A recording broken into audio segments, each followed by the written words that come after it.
Hey everyone, this is Elenbaas from Nightlight Astrology. Today, a little bonus episode on a Saturday, a rewind episode looking back at a talk that I hosted in 2020 through my seasonal speaker series on the Saturn-Pluto conjunction in Capricorn.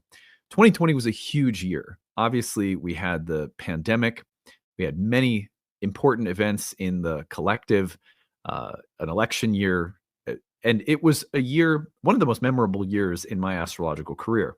Well, just prior to Saturn and Pluto conjoining in the sign of Capricorn, I hosted a panel discussion with a group of great astrologers, and we all discussed what we thought might be coming in the year ahead, given the signature of the Saturn-Pluto conjunction. Looking back at this recently, I was really amazed, because if you want to understand how astrology works on an archetypal level, listen to this talk. None of us knew exactly what was coming. None of us knew precisely that, we'd have a pandemic, all of these specific things would play out in the collective, but what we were able to get at on an archetypal level as a panel, I think there were 7 of us or something like that, was remarkable. We were able to describe the major archetypal themes and currents coming in that year. I think none of us would say that we could have anticipated exactly what was coming. But this is what astrology is capable of doing: describing themes, describing patterns, and describing the timelines along which they will emerge. So I thought that you guys might enjoy this today, looking back on this and just reflecting on some of the more powerful transits that we've been through in the last years. We have a next year coming where all of the outer planets are changing signs. Pluto's just changed into Aquarius. Saturn and Neptune will move into Aries. Uranus will move into Gemini. Jupiter will change signs into Cancer. And I can't help but think that we're at another really important turning point with respect to collective events, especially given that Saturn and Neptune will conjoin in the next year or so. At such a moment, for me, it's important to step back and look at something like this and go, well, what were we able to see? What were we able to do? What were we able to recognize as astrologers? And what couldn't we see? And knowing that that's normal, knowing that that is part of the process of learning. Reflection and hindsight play a role in how we end up understanding the symbolism. But it's also remarkable to see how many things that this panel, I think, really got right. So I hope you will enjoy this bonus episode today. Remember, before we get into it, to like and subscribe. You can find transcripts of these daily talks on the website, which is nightlightastrology.com. I am in promotion mode for my annual Kickstarter campaign right now. We have, this weekend, we still have need for around 1,300 backers, depending on where we're at by the time we get to this this content. So if you have not yet donated, please consider donating. You'll find the link at the top of the comment section in the description of this video, or over on the website, nightlightastrology.com. After the end of today's video, I'll tell you about the rewards that are available when you support the channel. We need a big push of support in these final days. We could really use it. Any and every donation matters: $5, $10, $15. If you are someone who relies on this channel for understanding the archetypal weather and seasons of life, and it provides you with an accurate and meaningful way to interact with your experiences at every step of the year, throughout your days, throughout your weeks, throughout your months, then please consider donating and supporting all the good work we do. The team and staff of people and the production of this content year-round depends on it. Okay, on that note, I hope you will enjoy this interesting rewind episode looking back at a panel talk on Saturn and Pluto's conjunction in 2020. Hi, everybody. This is acyuta-bhava from Nightlight Astrology, and you're at the first of my Winter Speaker Series talk. The first talk in the Winter Speaker Series this year is, obviously, we're talking about Saturn and Pluto tonight. That's the big astrological news of the moment. And actually, I think I've been watching astrologers, or listening to astrologers, I should say, talk about this or write about this, give talks on this pretty much since 2010, when I started full-time astrology. So, and then knowing for 10 years that it was going to be in opposition to my own natal sun in my birth chart, I've had a nice long time to imagine the worst things possible, and like go through all sorts of crazy mental speculation. And so when I was thinking about this and getting so many emails about this conjunction and what it means, I thought, you know what, it would be really good to just have kind of a fun community event, make it a little over the top, and just get a huge bunch of astrologers together to share their thoughts. And then I just thought about different diverse voices and opinions and perspectives in the community that I like, or that, you know, I tune into or whatever, that have come and given talks at Nightlight before. And so that's how we came up with our panel for tonight. I'm going to introduce everyone, but before I do that, I just want to tell you a little bit about the speaker series and how you can donate for this evening's talk as well. And I also want to remind people that if you could keep yourselves on mute and keep yourselves off the video cameras so that just the presenters are on, at least until the Q&A, and then we can open up a little bit more. And we'll go until about 9 o'clock tonight, maybe 9:30 at the latest with Q&A. But we won't go any later than 9:30, just so that everyone knows the timing. And like I said earlier, if you were here when I was kind of giving some intros, this will be available on my YouTube channel, and anyone else who's speaking tonight may distribute it on their channels or to their people as well. I really just want this to be of service to others, and you know, help other people to find some meaningful ways of working with these symbols and these energies. All right, so I'm going to share my screen and show you the Nightlight events page. Here it is. So here's our talk, and this is nightlightastrology.com, which is my astrology website. You'll see under upcoming events, winter speaker series. If you click on that, this is at nightlightastrology.com. You'll get to the Saturn-Pluto astrology talk. If you want to read more about all of our speakers tonight after I sort of introduce them, you can.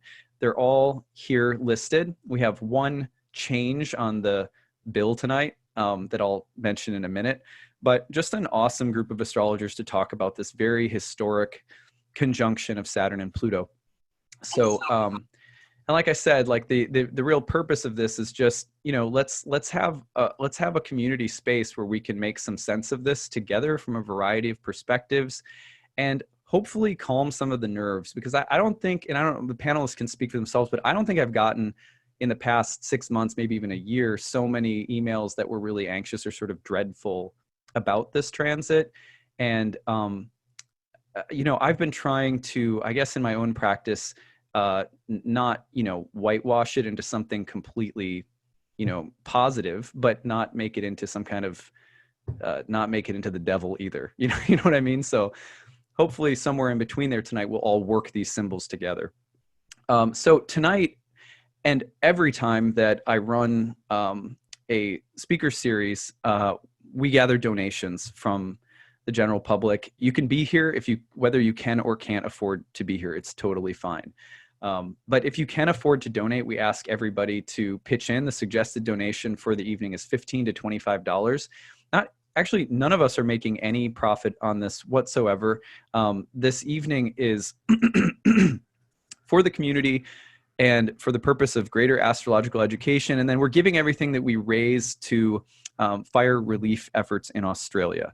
By the way, I would love if anybody has some good groups, some good reputable groups to give to. That particular part of research of where this will go has not been done yet. So what we've agreed upon now is fire relief effort in Australia. Have a good group to give to. Feel free to send me an email at nightlightastrology.com. I'd love to just make sure that it goes to the right group too. So if you guys have insight about that, feel free to let me know. All of the donations you can make on the donate button on my website page, which I just put into the chat box, which you can check out there.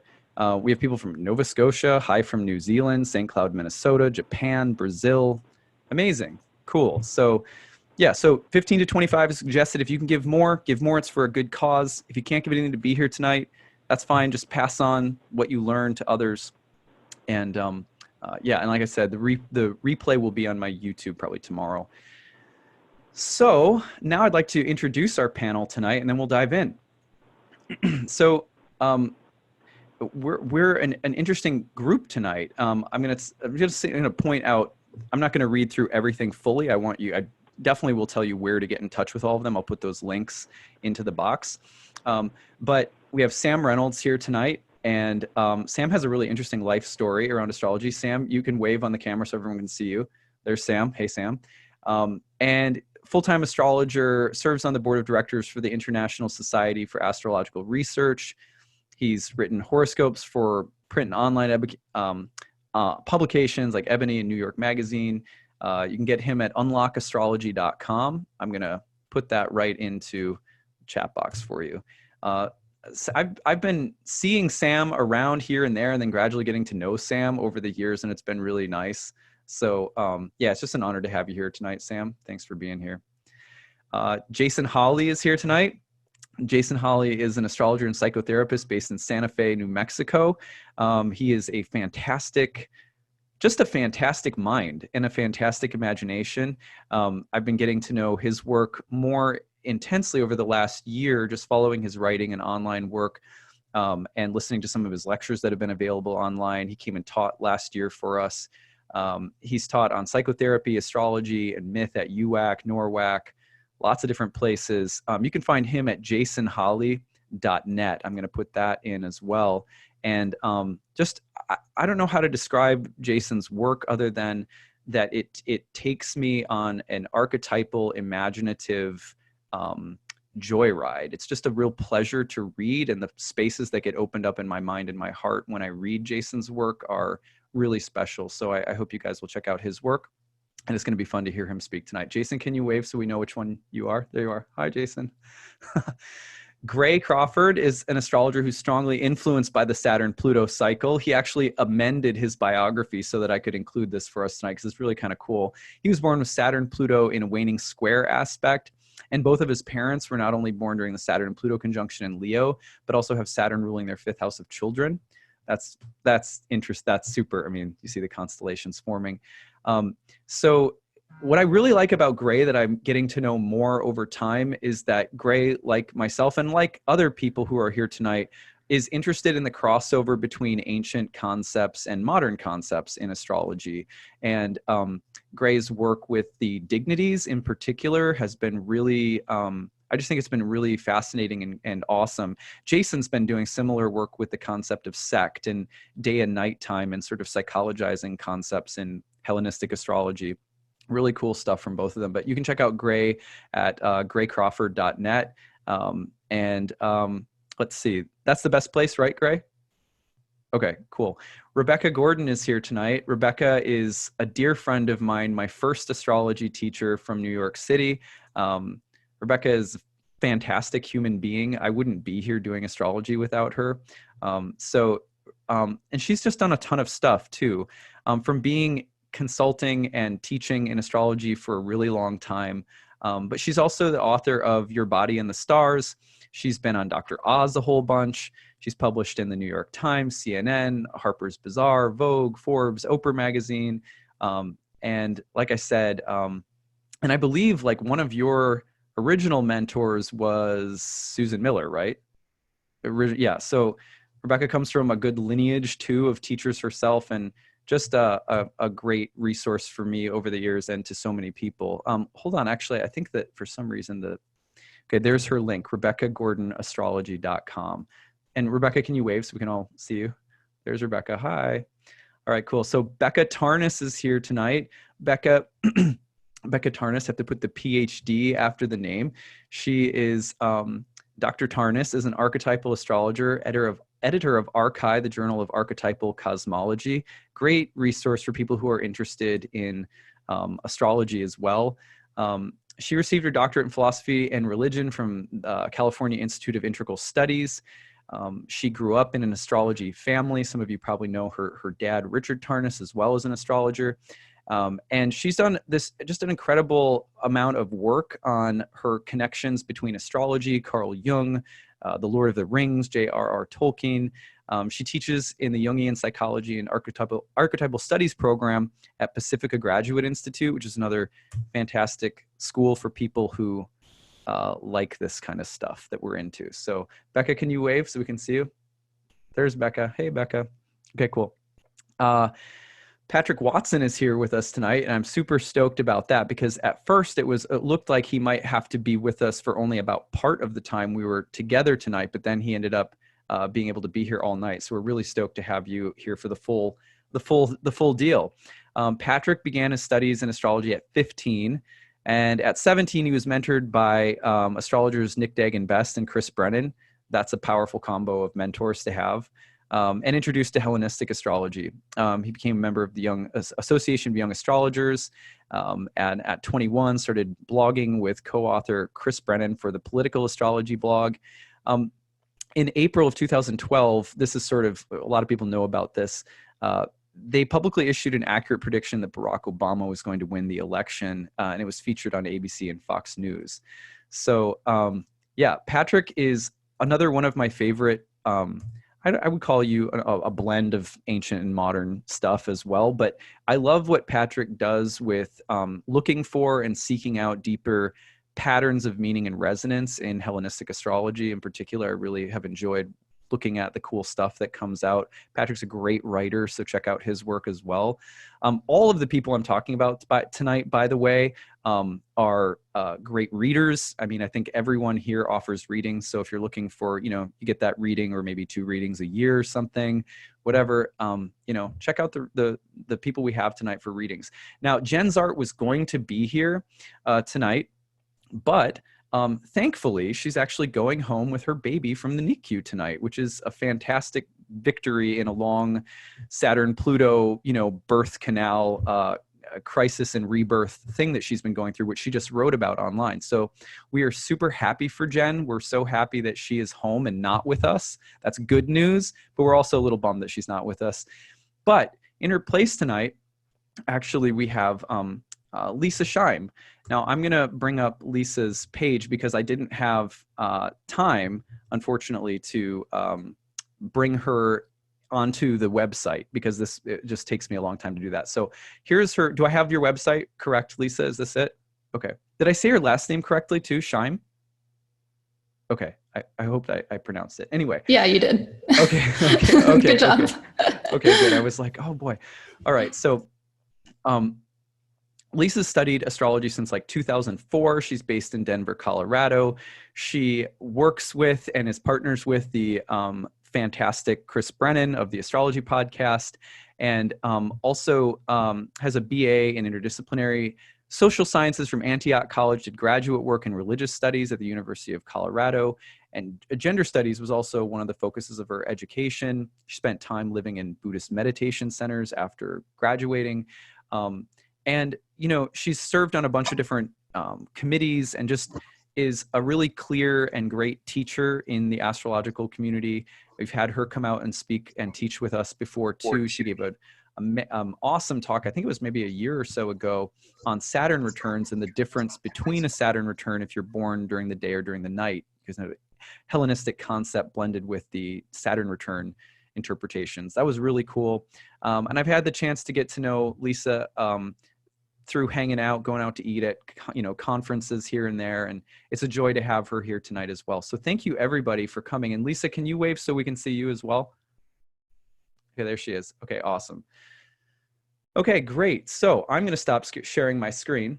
Remind everybody one more time that if you could please donate for tonight, 15 to 25, everything goes to the fire relief work in Australia. And isn't that, in many ways, the Saturn-Pluto conjunction it's very vivid in the headlines right now, right? So, and that's one example.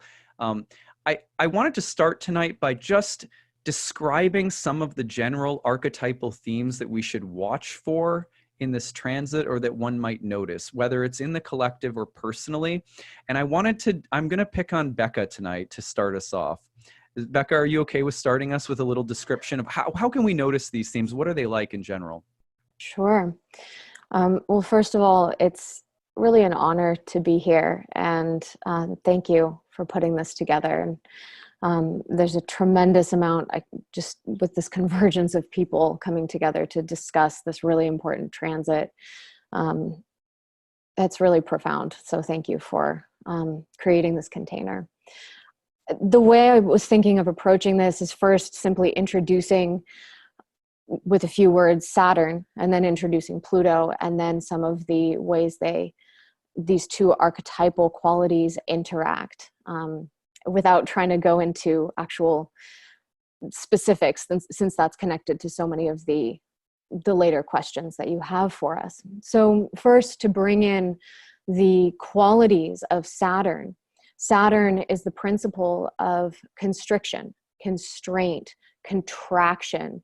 It has to do with structure, boundaries, discipline, with the with time, the slow processes of time, that phrase, Saturn who eats his children, that mythic phrase of the ravages of time. If we look toward the past, tradition, and the way that Saturn is connected to finitude, to endings, to mortality, death and dying, with closure, and yet also its connection to maturity, responsibility, commitment, strength. It's the spine, it's the structure within us, it's the skeletal structure, the image of the skull as one that can represent the structure within our bodies that has been forged against gravity, and yet is also very much a symbol of death, the skeleton, the skull in that way. So this is a principle that is connected to hard physical material reality, this fallen world, you could say. And yet it is the principle as well that allows us to face with strength, with fortitude, with grounding, whatever comes before us. It is gravity, it is gravitas, it is seriousness, cold, winter, and so forth. So those are some words to describe Saturn. Turning to Pluto, with Pluto, we go into the depths, the underworld, the realms of hell, of transformation, the shamanic descent, the death rebirth mystery, the phoenix that dies into the flames and is reborn anew from the ashes. Pluto is like the destruction of a volcano that creates a massive desolation and yet brings forward the new fertility of the soil. It's like composting, where everything is rotting and disgusting and messy and shitty, and yet becomes the gold that we grow new things from. So when we bring together this quality of these qualities of Pluto that have to do with elemental titanic power and force, and bring that into relationship with Saturn, which is so oriented toward constricting that, it creates an intense amount of pressure. And that is why we see when Saturn-Pluto periods occur, when these two planets come into alignment, events that really feel like one is under a tremendous amount of pressure. A mythic image can be Sisyphus pushing the rock up the mountainside again and again and again, the Saturnian repetition of the massive task. It's symbolized as hard work, not just the hard work of Saturn, but the tremendous great work that is faced by individuals, that's faced by civilizations. There can be a potential that Saturn brings in to create the block or the negation or the boundary that then others the Plutonic. And so we see a lot of division, splitting, the creation or recognition of enemies and fear that can arise from that. And yet there's also a moral fortitude that can be forged in response of facing the shadow within as an individual, within relationships, and then of course within the collective sphere. Thank you, Becca. Yeah, that was it's really helpful to just start, I think, with some good descriptions. And I'm wondering if anyone would like to, if anyone, a panelist just wants to put up their hand, if you'd like to jump in and add some other thoughts and descriptive language to the Saturn-Pluto dynamic to start with. Lisa, thank you. Oh, can you unmute yourself? Oh, there, okay. Yeah, so those were all so many great descriptive words and phrases. And You know, there are, even though I blend modern and Hellenistic astrology, I definitely believe in multiplicity of manifestations. And I think that's one of the things with Saturn-Pluto that people get afraid of, is because it can manifest in so many different ways, and it's going to be different for different people and not cataclysmic for everyone. But I always think of steely tenacity. That's like one of my catchphrases for it, whether that's a value neutral term. It can be steely tenacity towards something we want, or we collectively want, and sometimes steely tenacity towards things that are very destructive. But this sort of obsessive willpower, sort of unrelenting endurance, things like that. That's how I think of Saturn, Pluto, in that, you know, people who can just keep going at it, whatever it is, either permanently, if that's in their birth chart, or temporarily, if it's more of a transit to sensitive points, or collectively. But yeah, there's that energy of like do or die to it. And that can be good in some cases and not so good in others.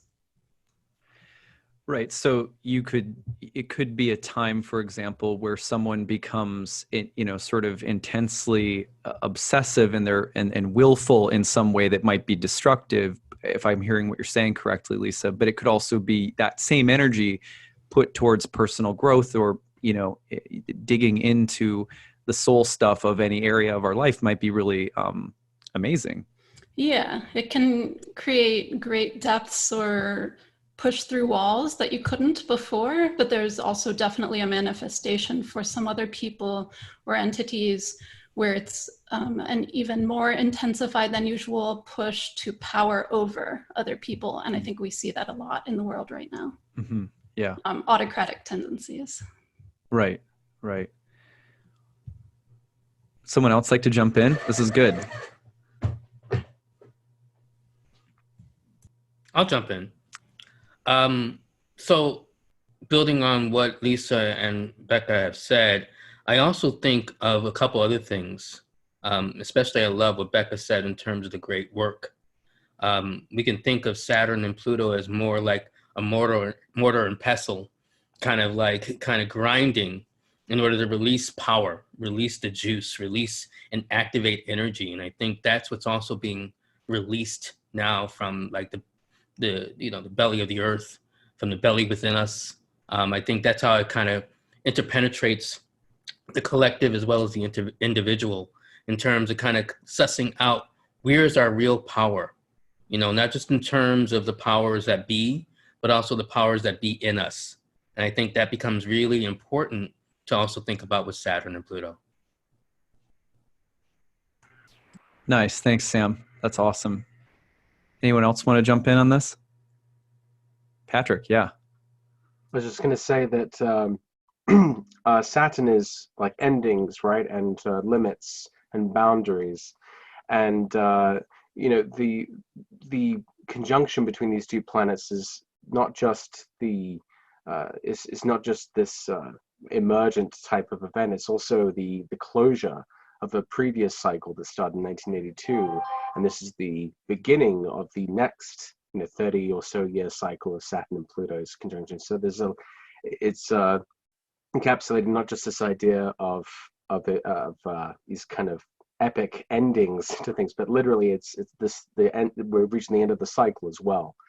So the planets are about endings, or extraordinary kinds of endings, and as we're coming to the end of the cycle itself. So that's been kind of something I've seen a lot with this transit, is people reaching the kind of the limits of what they're willing to accept in their lives, or what boundaries we want to put on certain types of behaviors, etc. It adds a little to that theme of gravity, where there's the feeling it's not just, it's sort of, it's a transit that carries some gravity with it, but it also carries gravity because it's the end of a very long synodic cycle. That's kind of what I'm hearing you say, Patrick. Is that? Yeah. Cool. I'd love to hear just a few opening thoughts from everyone. So could we go to Rebecca next? You just want to share a few thoughts about this combination in general? Sure. Hi again, and thanks also, Adam, for bringing this together.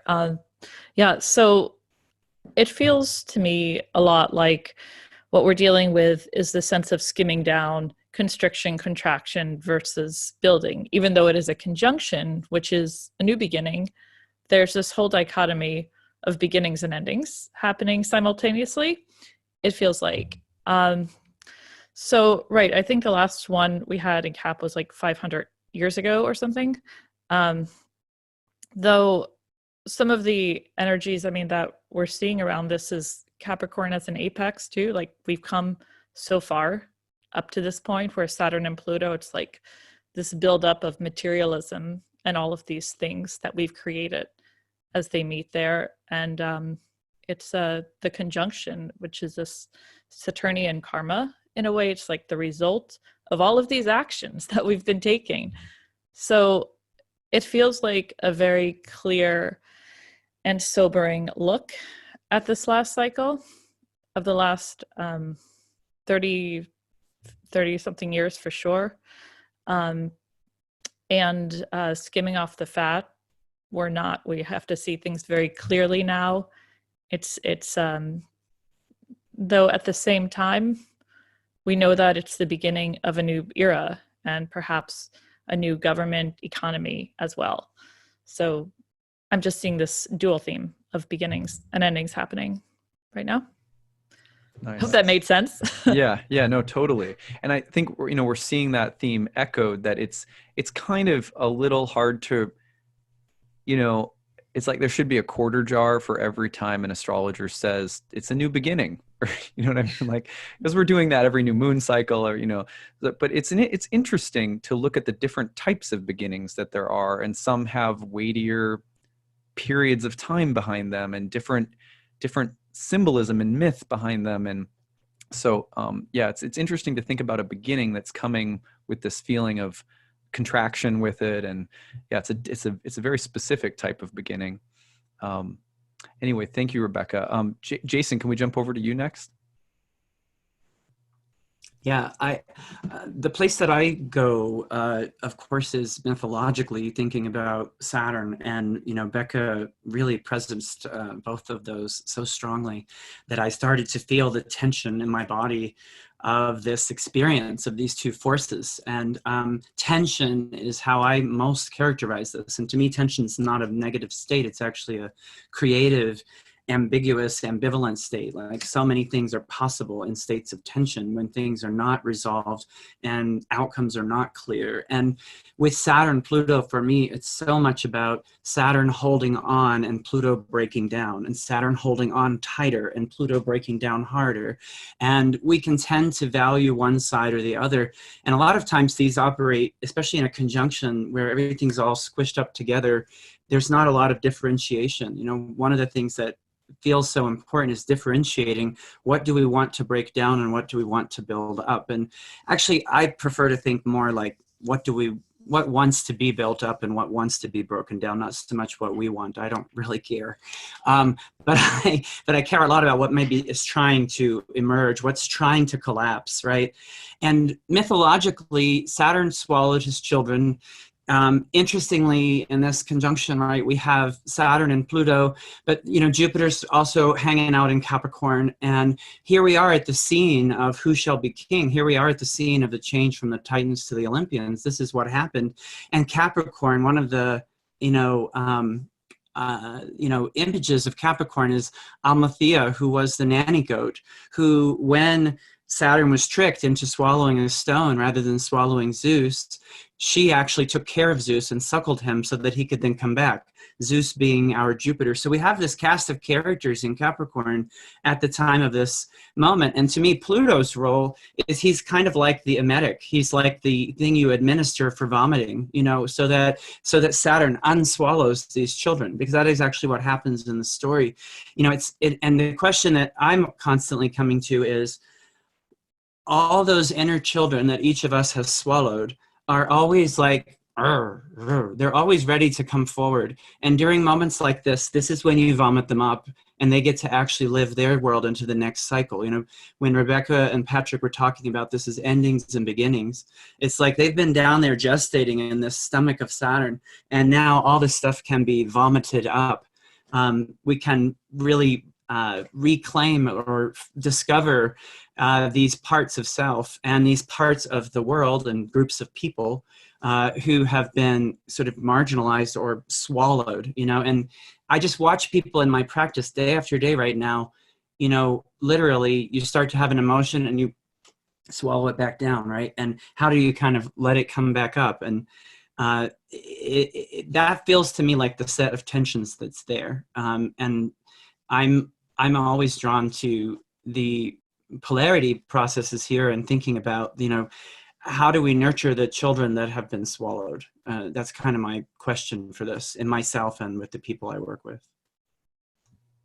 Amazing. Thank you, Jason. That was really great. It's nice to bring in some of the complex mythology around Saturn, especially because sometimes I feel that there's this irony where Saturn is limited by stupid descriptions about Saturn, you know, where they just kind of are so repetitive, like, well, Saturn is the structure, Saturn is the structure. It's like, yeah, but let's dig into the story. And I've just so appreciated the way you've been telling stories about Capricorn lately, Jason, and stuff like that too. Gray, can we have we'll make our full way around the circle if you'll chime in for us.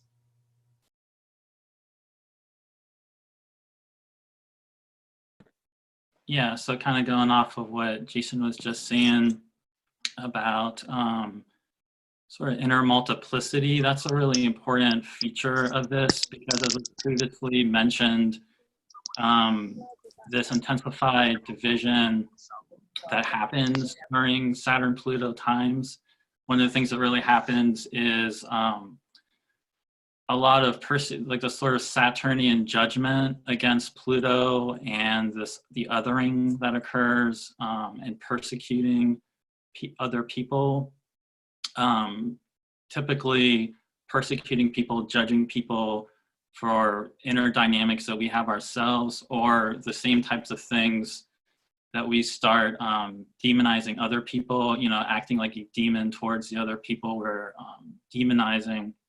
And one of the important things about Saturn, like you were saying, it's actually, it was always in ancient times, you know, it's like the most outer planet, and it has lots of connection to imagination.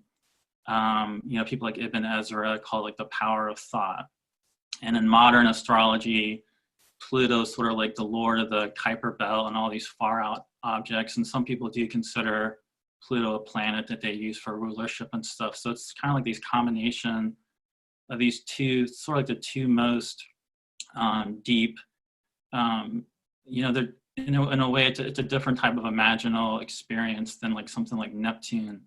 But it's still really important to be doing that type of inner work during this, because it is a great time of endings. When these two come together, it is a time of collapse of old structures and new structures coming in, and new enduring structures coming out of this process. And like Lisa said, there's you know, often this really heightened among some people to really take power and control over other people.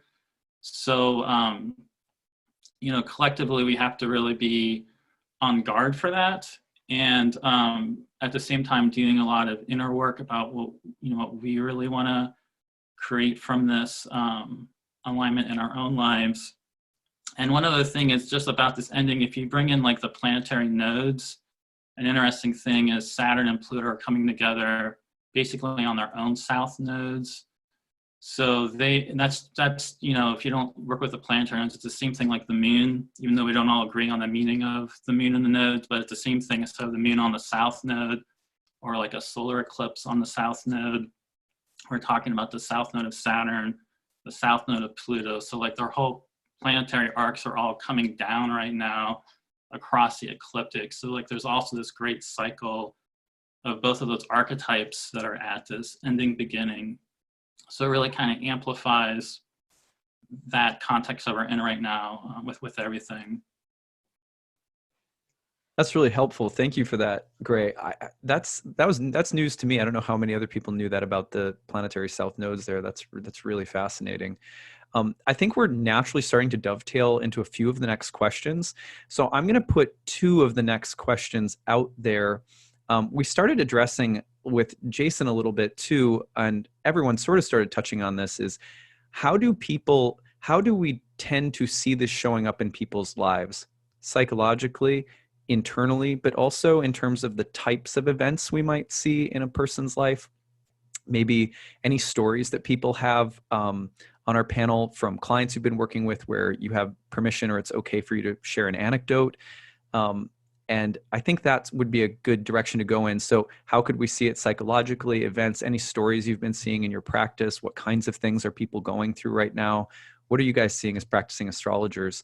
And let's go around the same way again. Becca, can you lead us off? Yeah, so I feel like at a personal level, of course, this alignment is touching everyone's chart in a different way. So we're all getting different inflections of it.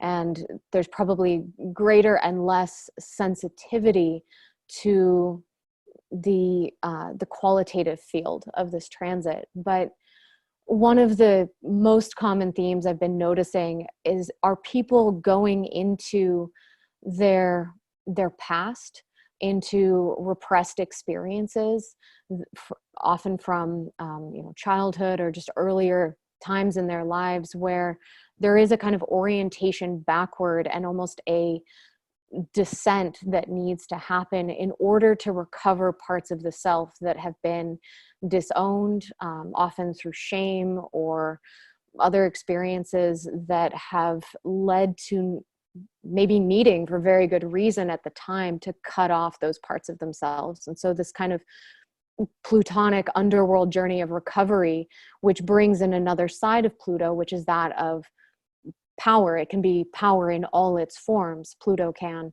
And one of those forms can be empowerment, self-empowerment or relational empowerment, and a reclamation of that. So a general theme I've been seeing has been one of that kind of turning backward and going down, going in, and facing the really hard things, and often with an extraordinary level of strength and bravery as well. Oops. Thank you, Becca. Yeah. One thing that's come up for me, I'll share this. You muted, I think. Oh, can you hear me now? Yes. This is good. Okay. Sorry about that. One thing that I've seen in the past couple of months, a handful of times, enough to where, as astrologers, I think you guys would probably all agree, and probably a lot of people in here would agree, that when you start hearing the same kinds of stories around transits, you know something's kind of cooking. And I have worked with probably 6 or 7 different mothers in the past 5 or 6 months who have been dealing with very deep inner work around what might seem to many people like mundane decisions about how to structure breastfeeding, how to sleep train, and the question that's come up is, I feel like if I don't do this right, it's going to damage my kid. And I've been doing this, maybe it's that I'm a parent for 3-4 years now and I'm just noticing it more, but I've just never seen that stream of, speaking of the swallowed children, of mothers coming in being like, I'm exploring ways in which I have this pressure right now, this feeling of having to make these intense choices about parenting that are bringing up some triggers about how I was parented and things like that. I just have noticed it. And that's one of the things that came up for me, both as Becca was talking and also Jason. I'll open it up now. I guess I don't want to be so formulaic. So does anyone want to jump in and say something? Lisa, yeah. I just want to add a moment of levity, because I have had, this won't be traumatic or super serious for everyone. And I've had a string of Libra rising clients where it's happening through their 4th house. So, for Libra rising in a whole sign house system, that would always be 4th house of home, family, foundation, etc., who have had to dig up their sewer lines. And this just makes me laugh because it's a very literal manifestation of Saturn-Pluto in the 4th. It's digging underneath things. It's getting at foundations. It's getting at things that have rotted or decomposed in some way and having to fix them. So it's in line with so many of the other things that we've been talking about so far, but it's not always going to be super heavy psychologically for everyone. And I think that's useful to know, because I've actually had like I've talked to a ton of people like that. And now, of course, the fourth house is more than your physical home and structures. So, you know, one can delve into, you know, are you simultaneously doing anything around family or ancestry or, you know, that kind of thing. And for some people that might be true. Some people it's pretty concrete. And so I just kind of wanted to throw that in there, both because my practice is like pretty practically oriented and not as psychologically, even though I can certainly go both ways. And also just because it's funny to me and I've talked to so many people that this has been true for. That's, yeah. You know, it's funny that you should mention that, Lisa, because we literally had 2 weeks ago, we had to replace a sump pump that was making this groaning from the belly of our basement. And I was like, well, at least Saturn-Pluto is like, you know, saying hi. It's not just like an inner, it's like, hi, you know. Yeah, definitely. Jason. I wanted to chime in on the breastfeeding piece. Is so interesting because, you know, that is so much what is emphasized in the story of Amalthea, who I mentioned earlier. You know, Capricorn, from that particular image from the Greeks and the Romans, was a nanny goat, not a billy goat. I think it's interesting because I would guess that most people go in thinking Capricorn is a male goat. Maybe not, but I kind of feel like that's what people tend to assume. But actually, the Amalthea was a nanny goat, and the only thing that we're told is that she suckled Zeus. And that might be a really important piece that I see going on in this transit that you guys have just cued me into. Is like empowerment. And what does empowerment mean?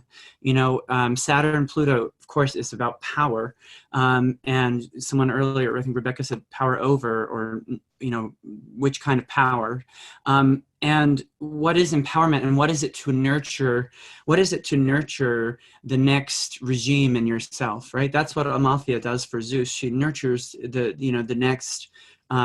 next entire, you know, regime, or the next entire, to grow a leader, to grow someone.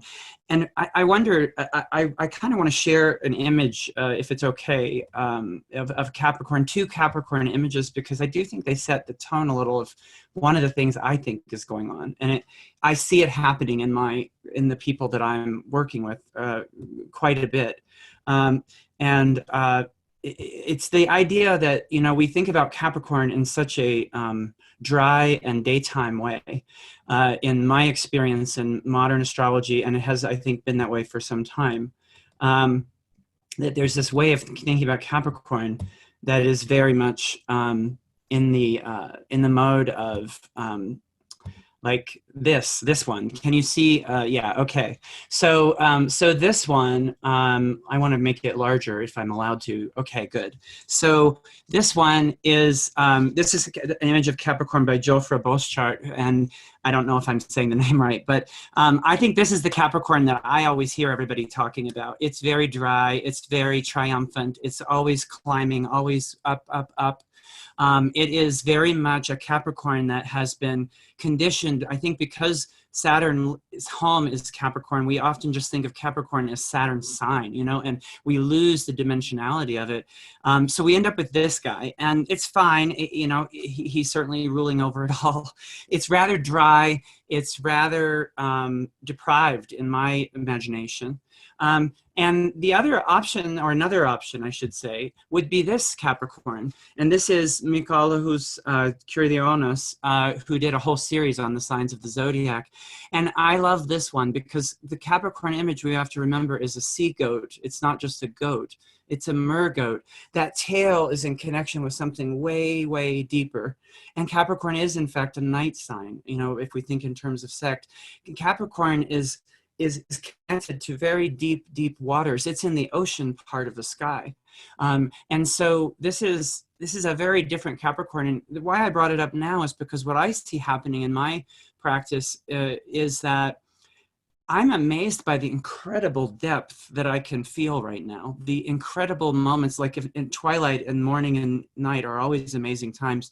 But this year in solstice, so this is with the approach of this much Capricorn and the Saturn-Pluto, it's so deep. And I can see people going there. And I think part of it is remembering the night and remembering the water, the water that this archetype is connected to, that then allows it to come up and do all those amazing things on the earth, right? I mean, you know, it's returning to the waters and coming back up. It's a dual image. It's a shamanic image. It's not a simple image. You know, it involves second sight, Capricorn. And to me, Saturn-Pluto talks about what will you empower in yourself. And the way to know what to empower, I think, is to take the night journey. It's to go into the waters. It's to consult the tail, to consult your animal fishy body, to decide where to climb and who to empower to climb. And so that's another part that I just wanted to bring in. And for me, that's my work with people that I'm working with is about empowerment, and what are we choosing to empower. And if you only start paying attention to the war declarations and the or lack of declarations, whatever the hell it is, or the fires or the power struggles, you're only then looking at the goat part of the Capricorn. That's what I think. There's a whole other dimensionality to this, and Saturn and Pluto are both invited into that, right? We're invited to reimagine this. When I see them at their south nodes, like Gray pointed out, I see them like, can we reimagine Capricorn itself? You know, can we give ourselves permission to dimensionalize that and not just get stuck on the power struggle? So that would be what I see at the personal level, is people empowering themselves in different ways. And of course, all the shadow version too. I mean, meaning, you know, just acting like monsters to each other. Thank you, Jason. I'm reminded of this, and I could be wrong about this. Maybe one of my Hellenistic people here could help me with this, but I believe that Capricorn was one of the descriptions that was given to it long ago was it was called an enigmatic sign. I don't remember where I've seen that, so that's why I'm asking if I'm wrong about that. But I remember Robert Schmidt in a lecture one time saying that the name of Capricorn, the goat horned, and then he had said that there was either a lacuna in a text or some uncertainty about the goat horned what. And he had kind of put a question mark in there and suggested that there was some intentional ambiguity about the goat horned. And I thought that was really interesting, just in terms of the way that he, in his talk, Schmidt emphasized that there was a sense of mystery surrounding this sign, which is nice to me as a Capricorn moon, because I'll tell you that was, you know, everyone's always Capricorn moon, like, so many stereotypes, you know, so I'm looking for a little bit of that nighttime in my own chart in that way too. Well, I wanted to say in response to that's an interesting thing that happened with that word, because we had Aegycampos, which means the goat fish, right? And then it evolved to Aegykeros, which is the goat horned. So the tail starts to slip out of consciousness right at about the same time that rulerships are really solidified, right? Mm-hmm. Right at the same time when, you know, as we move from pictographic astrology to grammatical astrology in the Hellenistic period, we gain some things and we lose some things. And one of the things that starts to happen is we slip away from that sort of shamanic imagination of the sign and start to say, okay, Saturn, like, but I think I remember what you're talking about, and that transition in the terminology to me involves a little bit of a diminishment of the mystery that's really in this sign. It's so mysterious and deep. I mean, this is not just political, you know, administrations. Yeah, I think I read you, Jason, saying somewhere that we should think about mermen as well, because we have a lot about the mermaid, but there's not as much also about mermen. And as a Capricorn moon, I was like, yeah, that sounds awesome, you know? Anyway, Patrick. I thought this might be pertinent. In my studies, I've come across the image of Capricorn. The earliest source we seem to have for it, or where we kind of first seeing it, you know, start to show up, is in Babylonian mythology. The image of the goat fish is a result of is basically a depiction of the god Enki, who is supposed to be the because in the Babylonian cosmological model, the world is like an earth, like half a semicircle dome type thing with like water surrounding it. And so they had like three main gods, one for the equatorial band of the sky and one for the northern and the southern. And so Enki along with An and the other one. Well, I can't remember right now, but Enki is the one that they associate with the goatfish because it's like the one that's associated with the southern band of stars in the sky, and so it's this half earth, half water type of god, and so that's sort of where we get that from. One kind of interesting thing about Enki is the fact that in the Hellenistic Thema Mundi chart, Capricorn is the sun on the seventh, is in the seventh place, and that is where Mars is exalted in Capricorn. And in the Babylonian myths, it's Enki who actually has the responsibility of managing or containing Ereshkigal, or sorry, Nergal, who is the Babylonian Mars. So literally the job of Enki was to take care of Mars, contain Mars, and that is where Mars is exalted in the Hellenistic Thema Mundi. And so I'm not able to speak to other people's interpretations of Capricorn, but I think it's interesting to consider the earlier antecedent for the image of Capricorn. Thank you. Oh, go ahead, Jason. Just one thing. I'm sorry. It's just that this happens to be the area I think I have some things to actually say.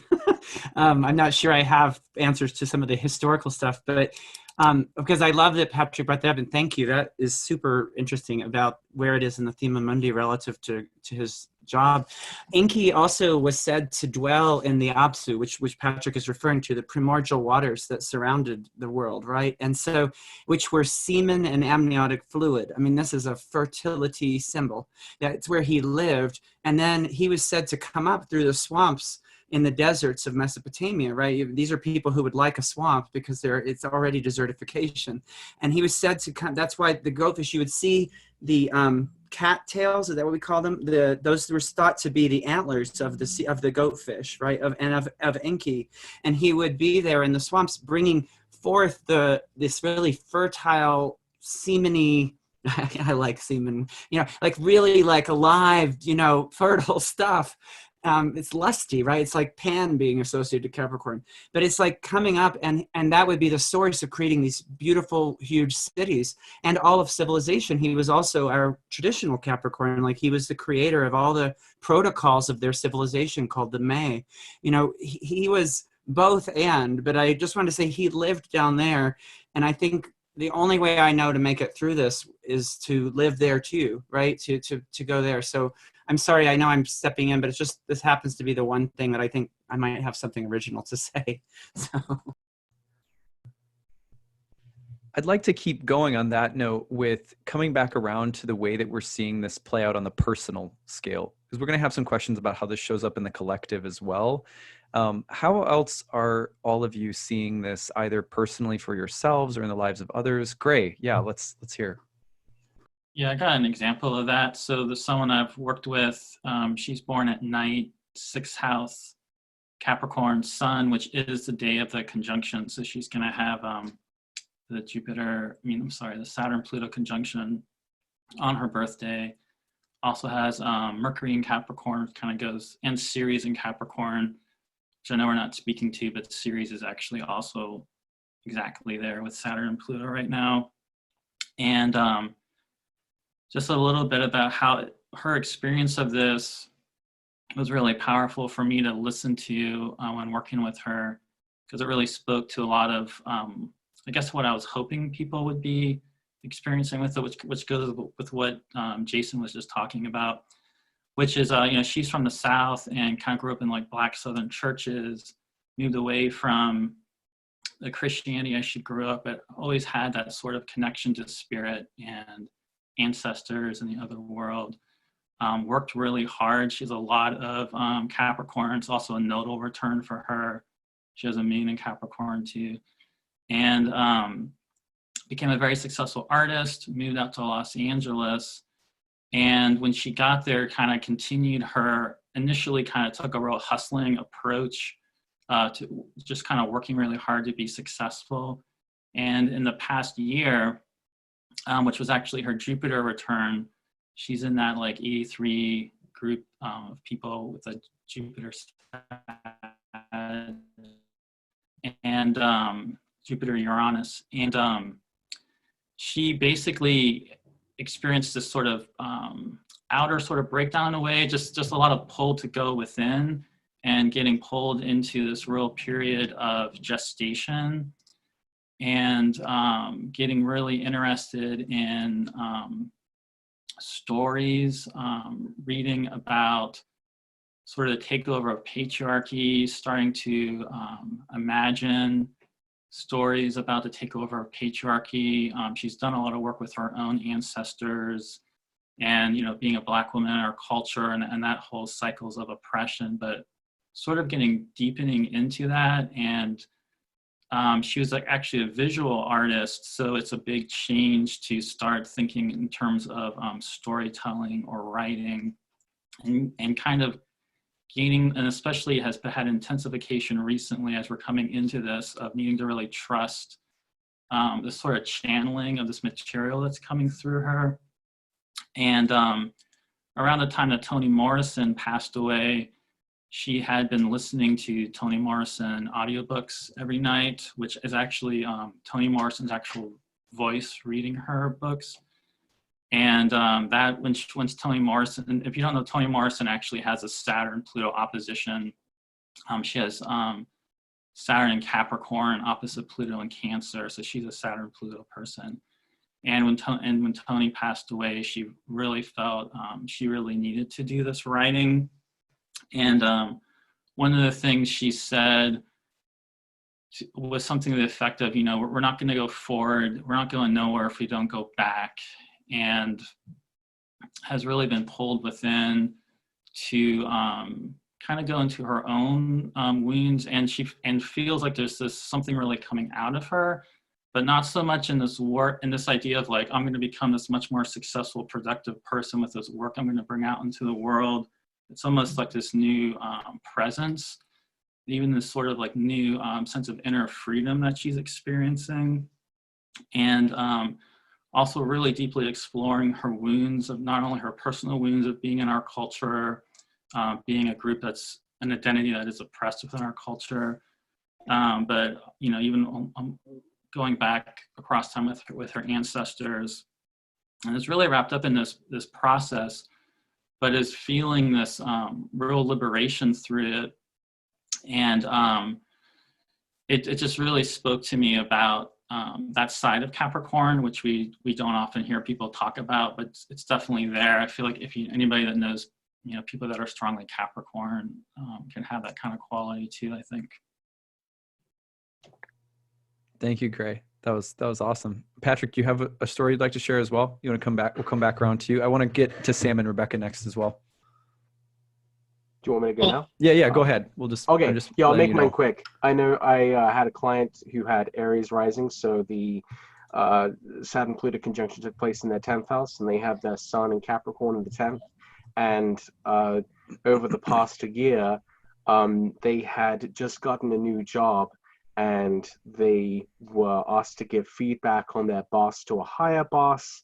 And the feedback they had given about that boss led to their own boss being fired, and then they had to take on the job that their boss had just had, with very little preparation, but just kind of thrust into, going through almost the stereotypical kind of power drama, that you might expect from something like this. And I thought that was, just an alarming and almost hilariously literal, manifestation of, the idea of, having your boss scrutinized and having to then take on the role of the boss and all of that kind of stuff. So I thought that was a pretty amazing Saturn-Pluto conjunction on your Sun in the 10th house. So that's my story.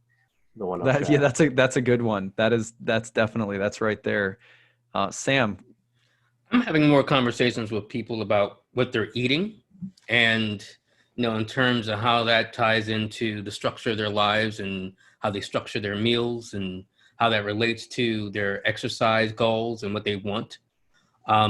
So we're starting with really something as basic as the body. So that's been interesting to me to kind of deal with like more like literally how one is dealing with the source of power for human beings, which comes through food.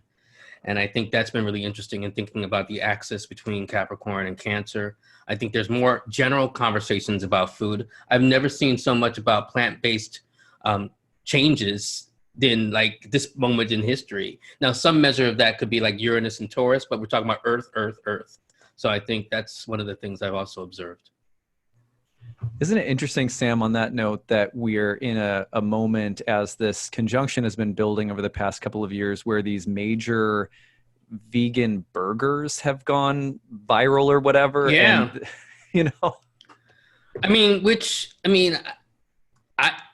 with the new data that's coming out, you know, I don't want to get into too much into this. The new data that's coming out about these burgers are not necessarily the healthiest thing for you to eat. But, you know, it's just interesting that people are thinking more about plant-based options than perhaps they've ever done before. it's like for at least for a little bit, it's possible that some good Uranus and Taurus innovations are being co-opted by Saturn and Pluto. Let's go public. Let's make $1 billion. Make it sure that it bleeds. Mm-hmm. Make it sure it looks like it has marbled fat in it. Right. You know, so I think that's really interesting, but I think that's also, you know, people are talking about how they feel fed or not feel fed and nurtured and supported. And I think it does start with, you know, how you're eating, when you're eating, all these particular things. thank you. Mm-hmm. That's awesome. Rebecca, do you have any stories you want to add in? Sure, thanks.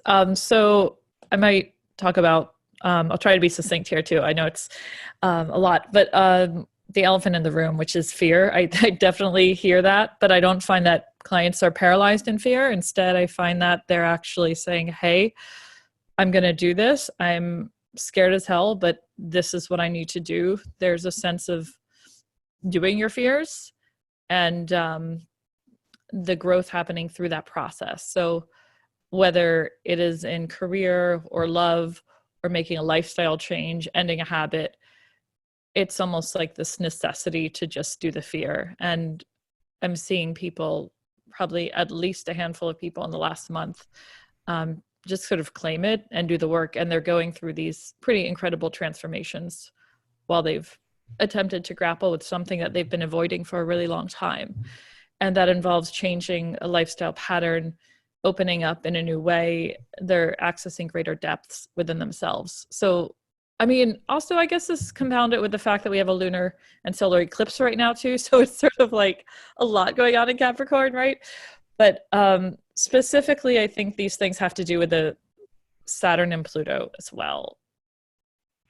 Rebecca, could you speak just for a moment to your take on what a lunar eclipse signifies and maybe how we could think of a lunar eclipse in Cancer in the midst of this right now?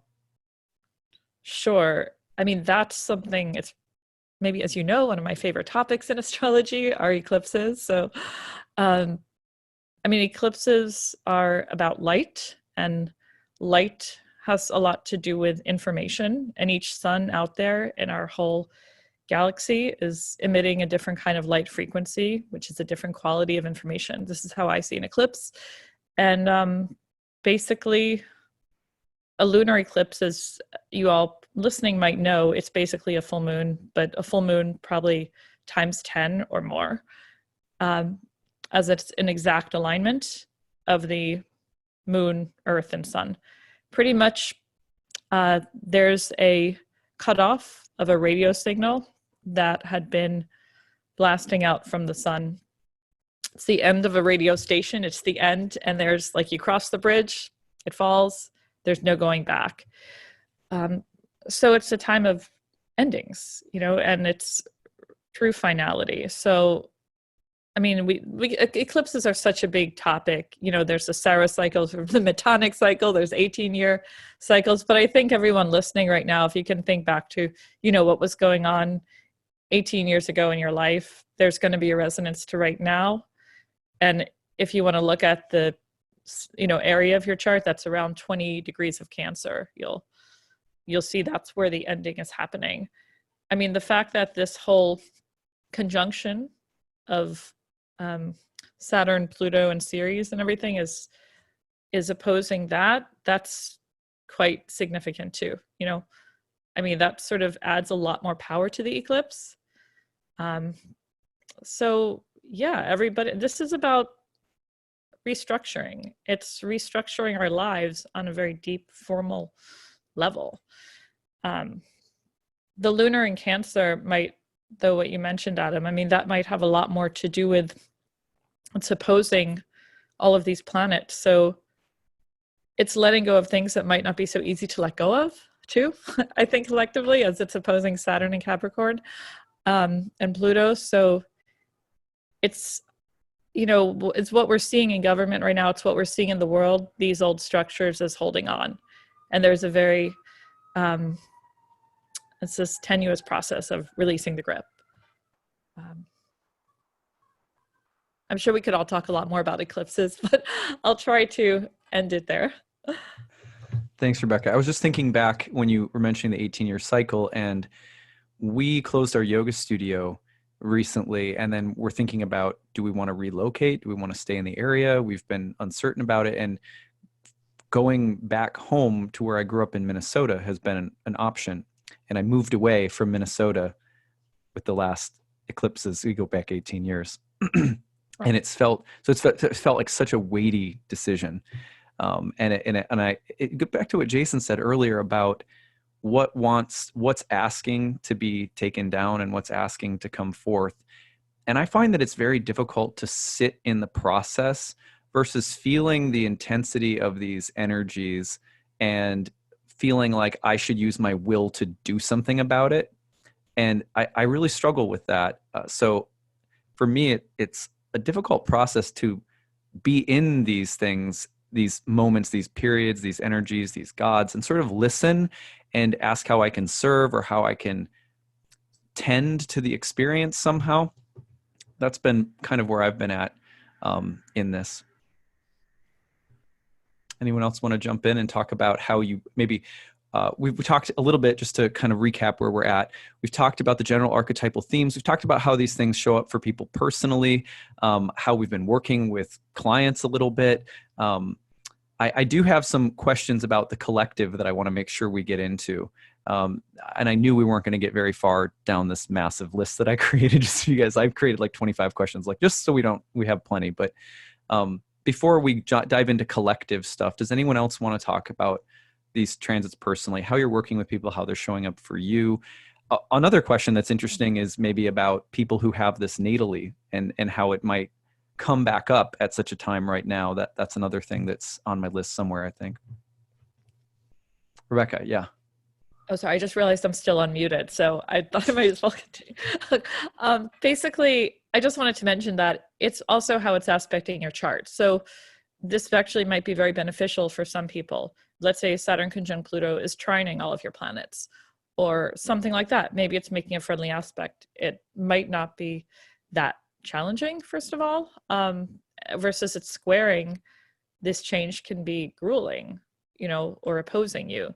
So I think just to mention for the people listening that you want to see how it's interacting with your natal planets, and that will help, you know, on how you're basically coping with it. And I've seen so many people that are actually fine with it. They're like, great, Saturn's conjunct Pluto, no big deal. So it's not as ominous. Again, it's how it's speaking to you personally. But no matter what, there's a sense of commitment, I think, that's showing up. I just wanted to say that. Thank you, Rebecca. Jason. Another way that I think about the way this is constellating for people is sort of like reinventing what adulthood means. What does it mean to be responsible, right? Pluto demands a transformation from Saturn, just like Saturn demands that what Pluto breaks down also builds something up. And so Pluto conjunct Saturn to me sort of challenges how have we, in this last cycle of Pluto-Saturn, how have we organized ourselves as adults? What adultness have we kind of done because of what we think we're supposed to do or whatever, versus Pluto sort of says, rework that in some way. And I've really seen that a lot in my practice, particularly with people with Saturn-Pluto natally as this one has warmed up. And I was thinking about historically, when you asked the questions to us earlier, I was like, you know, of course, there's histories with politics and all that, but I also thought about the history of my work, which is psychotherapy. And in the 80s, right after, around the time of the Saturn-Pluto conjunction, is when you had an explosion of material on inner children. You had John Bradshaw writing about shame and family dynamics and family roles. And you had a huge outpouring of cathartic-oriented psychotherapies, which became a total shit show. I mean, you know, it turned into, you know, it's not real unless you come out of bleeding, you know, off of the Oprah show, but, or Phil Donahue or whatever it was then. But it was this really cathartic, you know, oriented stuff. And so, and it felt like people were challenging, you know, their family roles, their, you know, all of that. And when I think about it, I really do think, I've often associated that to Pluto and Scorpio, that it also came in almost immediately after the conjunction. But still, it does feel very Pluto-Saturn to me to challenge how have we formulated a sort of shame-based adult identity that involves doing for others and you know, what we're supposed to be, versus what is your own authentic adulthood. And what does that mean to you, that you are the caretaker of all these inner places within yourself? So to that, you know, that would be another personal version of how this might be showing up for people and how I see it showing up for people. Lisa. I know this ties into another question you had on the list, but I don't know if we'll get there or not. So I just wanted to throw out that, I mean, it's not completely switching topics, but in terms of how this is showing up in people's lives, you know, it's obviously going to differ not only based on the birth specifics, but also in terms of the timing, because we're talking about Saturn-Pluto in terms of the conjunction, but it's actually a longer period since Pluto entered Capricorn in 2008. And then Saturn entered Capricorn in December 2017.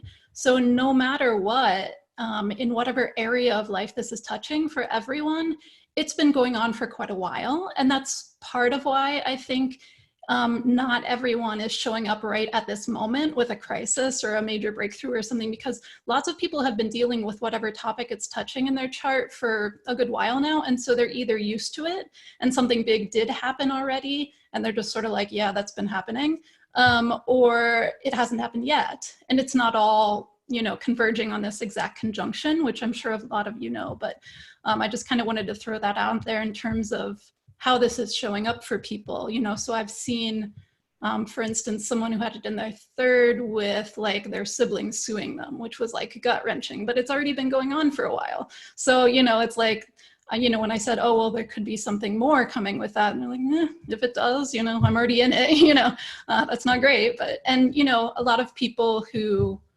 yeah, that's like, this isn't a new thing, in other words. And I think that alleviates the fear to point that out, that this is not a new area for you, wherever it's touching.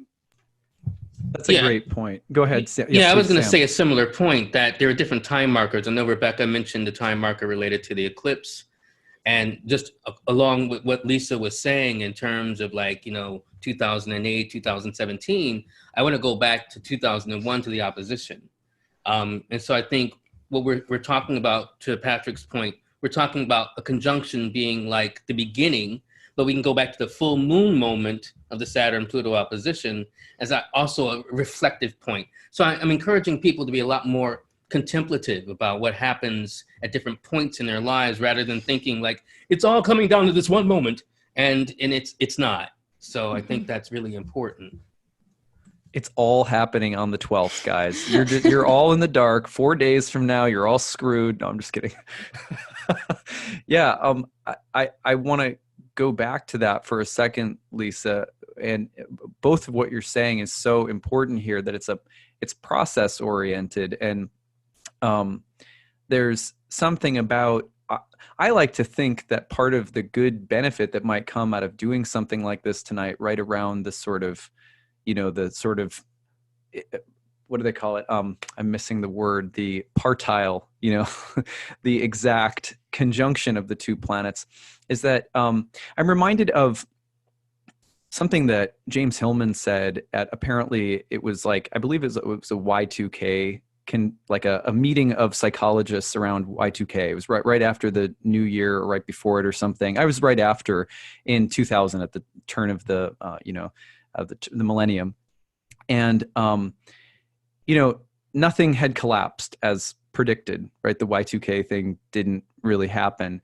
And I actually heard this from Becca's dad. So Becca, if you know this quote and I get it wrong, please help me. But it was something to the effect of, James Hillman got up to speak, and the first thing he said, like right after the this didn't happen, is he said, "Can we not steal just a little bit of defeat from the jaws of this victory?" Is that what he said? Yeah. Yeah. Can we not steal some defeat from the jaws of this victory? It's classic Hellman. What would you, speak to that a little bit? Can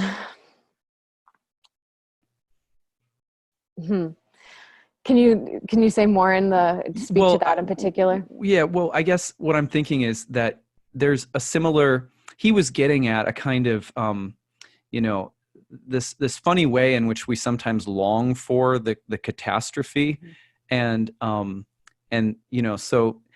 sometimes I see people astrologically, we get really hyped up about these things. And I'm thinking a little bit about what Jason was saying earlier, where underlying the fear or the panic, pan, is the desire for something fertile, the desire for something to happen that breaks out of the norm. And sometimes I think that gets masked in the fear and the anxiety and the anticipation of some disaster. Yeah. And I think, speaking from that Hillmanian perspective too, his whole orientation as an archetypal psychologist is of going down, going into the depths and the mess and into the realm of psyche, and that he doesn't want to orient toward that which pulls us back up out of that place, and tries to make death into transformation. Pluto is the archetype of death and rebirth, and how quickly we so often skip over the death part. And so when Saturn is there with Pluto, we can't do that, because really, in order to have any hope of reaching an initiation, passing through the rite of passage, experiencing the rebirth, a death and a sacrifice has to be given. And I feel like that in some ways is what Hillman may have been pointing to in that statement. And of course, just a year later, with that Saturn-Pluto opposition, as we're looking back to the full moon alignment of Saturn with Pluto, there was a major collapse that took place with 9/11 in 2001, and the tremendous aftermath that was felt in so many parts of the world. So he may have been a little quick to say that we had the jaws of the victory there. Good point. And thank you for putting words around what was in my head. I couldn't do it, so thank you. On that note, I want to shift gears a little bit and talk about how we see this in the collective. I know that for a lot of us, it might seem very obvious, like, okay, there's a fire, okay, there's war potentially coming. But let's talk about let's open this up kind of broadly speaking. What are some historical people whose lives have expressed this combination? What are historical events related to this combination? How do we see it now? How have we seen it in the past? We could even open it up to art or film or culture. Let's open it up more broadly and see where we can notice these themes now. And who would like to start us off? Patrick? Yeah. I'll try to be brief because I have so many things I could say about this. But one, I think, at least as far as like a celebrity or someone we kind of know who I think does have a big connection to this cycle is Arnold Schwarzenegger, who was born during the Saturn-Pluto conjunction in Leo of the late 40s. He was born with Sun conjunct Pluto in Leo. And what I think is really interesting about Arnold Schwarzenegger is that it was during the last Saturn-Pluto conjunction in the early 80s that he was first cast as the Terminator, which of course is a perfect distillation of the archetypal combination of Saturn and Pluto, literally at the end of the line, right? It's the Terminator, it's killer robot, and very recently they came out with this movie Terminator Dark Fate, which is very likely going to be his last turn as the Terminator. So in a weird way for him, he was born at the first this conjunction in Leo. He became this Terminator character, the Saturn-Pluto conjunction in the early 80s, and then has kind of now completed, really. This will likely be the end of this role.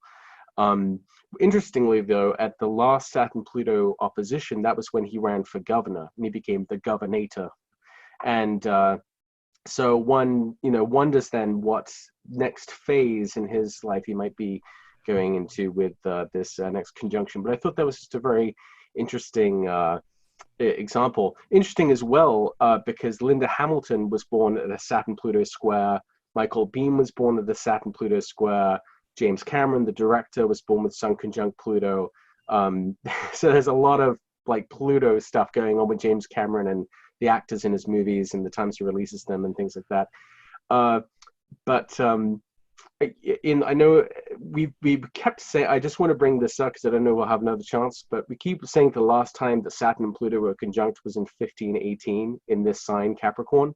I would just wanted to bring up that the technical recurrence of this conjunction is actually from 735 years before, because 3 Pluto cycles equals 25 Saturn cycles. So the last time that a Saturn-Pluto conjunction occurred in Capricorn close to the degree of this one was actually in 1284 as opposed to 1518. And I think that's important because 1284 was the year that we got the first Prince of Wales, because that Saturn-Pluto conjunction of Capricorn was when Wales fell under British rule. This is relevant for today, actually, because we are now seeing, I think, we are seeing some sort of weird endpoint or something for the British monarchy.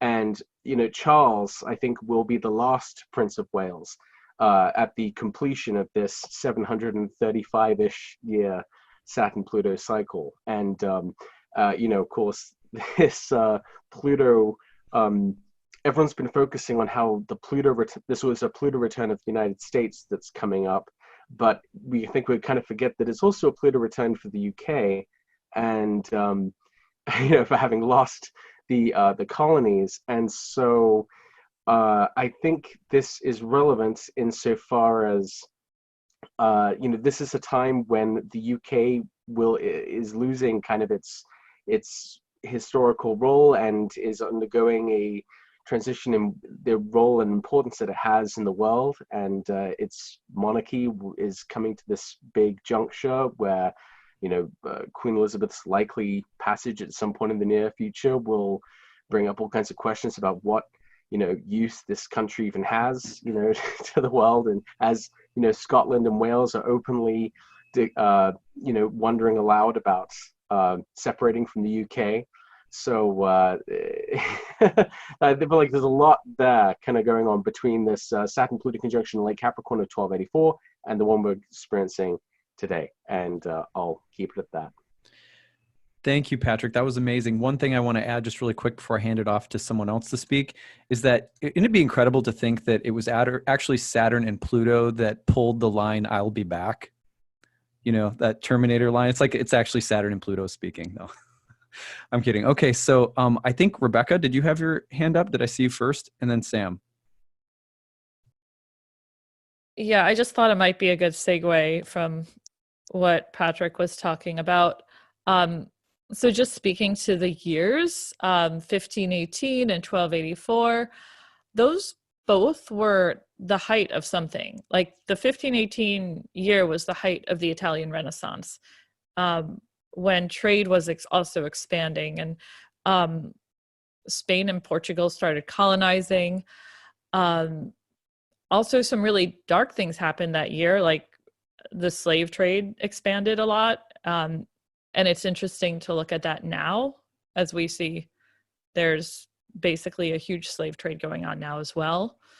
you know, with the whole Epstein case and all of that. But 1284 as well was the height of an empire, right? It was the height of the Mongol Empire.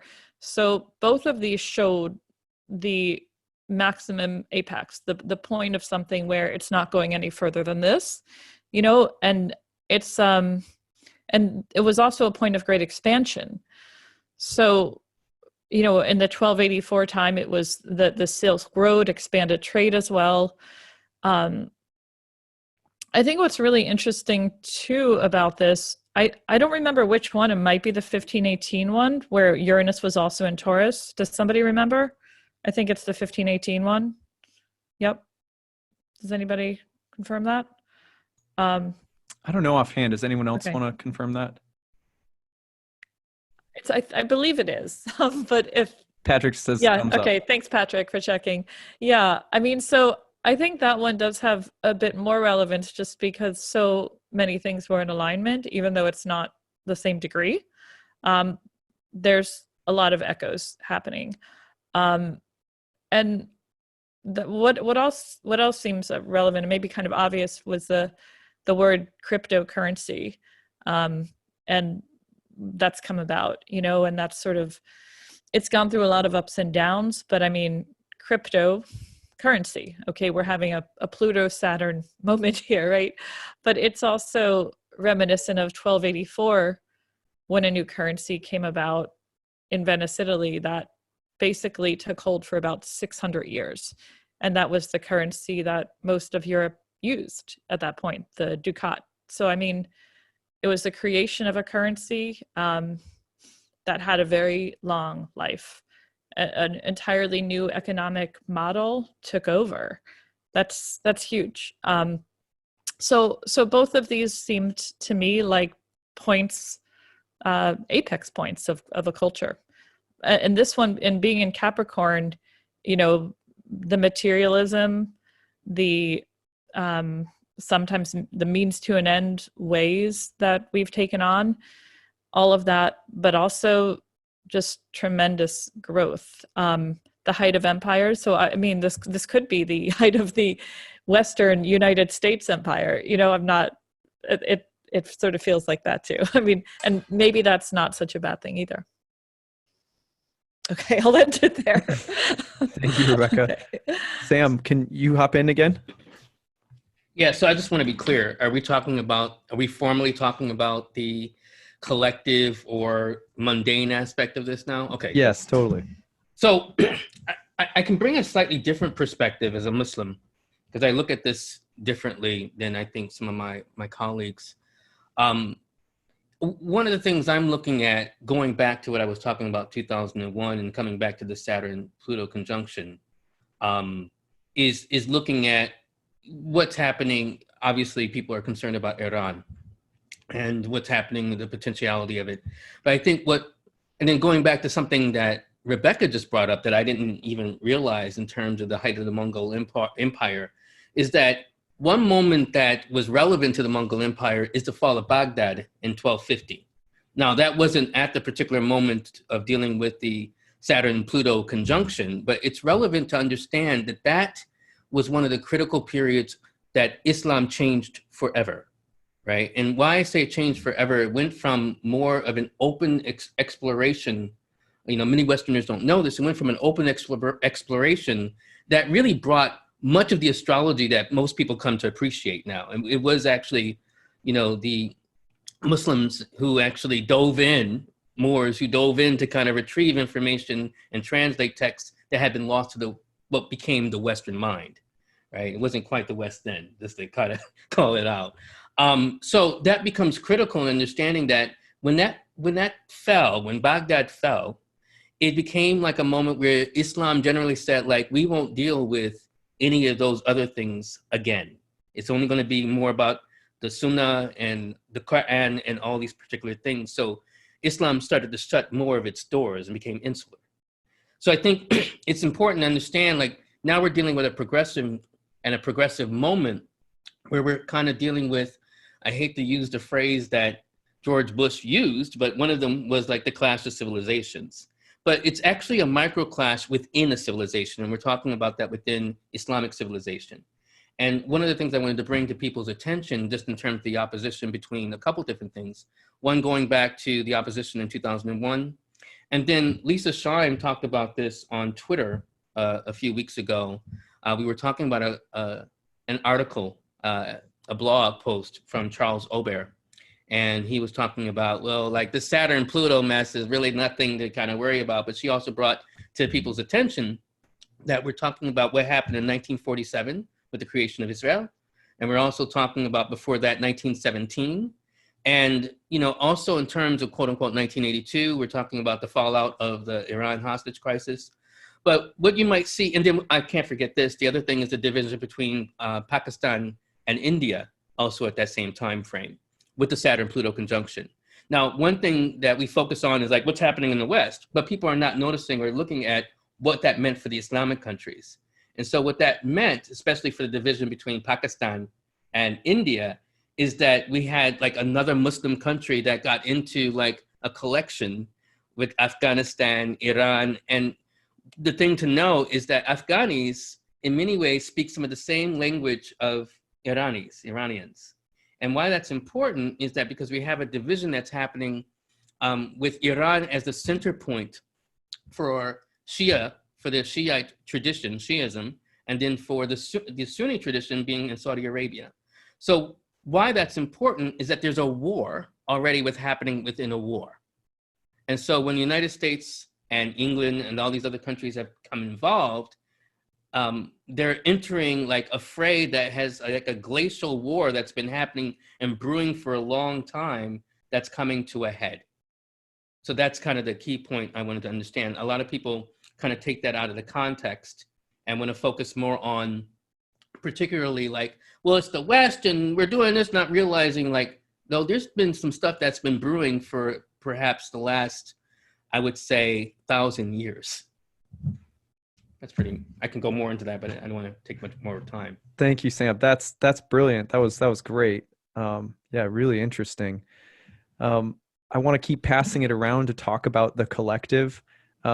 Lisa, I know you were looking at some birth charts of people, the way that it has shown up in birth charts and how they might express that energy at key moments in history or key moments in the recurrence of the Saturn-Pluto cycle.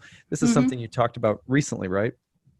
I talked about it in a presentation to a local astrology group this past year. So I was just quickly refreshing myself when you called me up today. Well, and just to cap off what Sam was saying about some of those collective points before the birth charts, you know, some people, there was sort of a debate going on about the 1940s one, because of course, much of World War II, which was so cataclysmic, happened before the Saturn-Pluto one exact in 1947.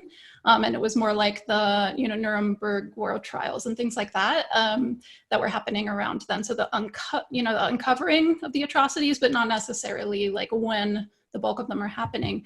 But the Saturn-Pluto conjunction happened just 4 days from the India-Pakistan partition. It was that exact. So there were some things that were huge, you know, and like Sim was saying, just not happening in the US or in Western Europe. But that happened. And then the 1983 one, I think it was, you know, there were so many tensions regarding whether sort of nuclear buildup in the 1980s and the early 1980s. And that, you know, we were kind of touching on that in that prior discussion as well. It's like, well, is fear like an evocative enough expression of the combination itself? Or is that like pathological and if an event doesn't happen?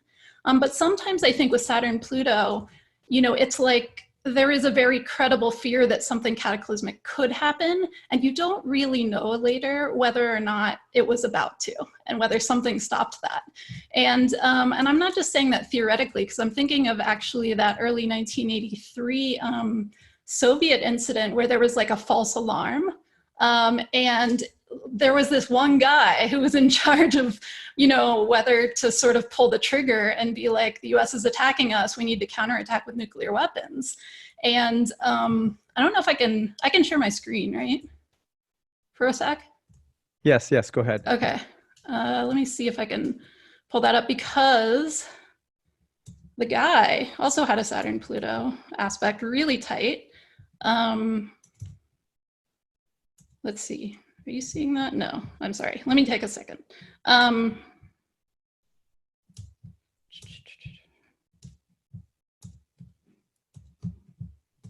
Okay, can you see that chart?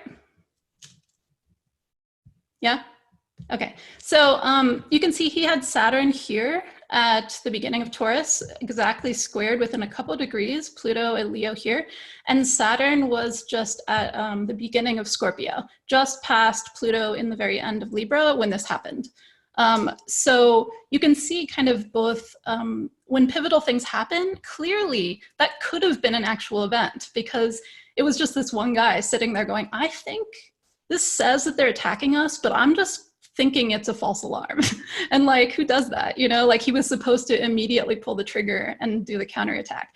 And so, and then it happened again a few hours later. And he was like, I still think this is a false alarm. So we were like that close potentially to nuclear war. So that's where I think, you know, that plus all of the othering, the scapegoating, and, you know, the collective shadow that gets projected on, you know, marginalized groups of people that gets heightened sometimes during Saturn-Pluto times.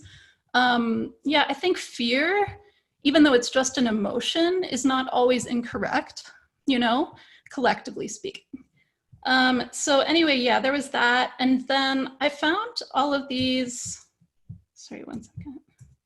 I found all of these environmentalists who had Saturn-Pluto aspects. Do you see this one, Rachel Carson?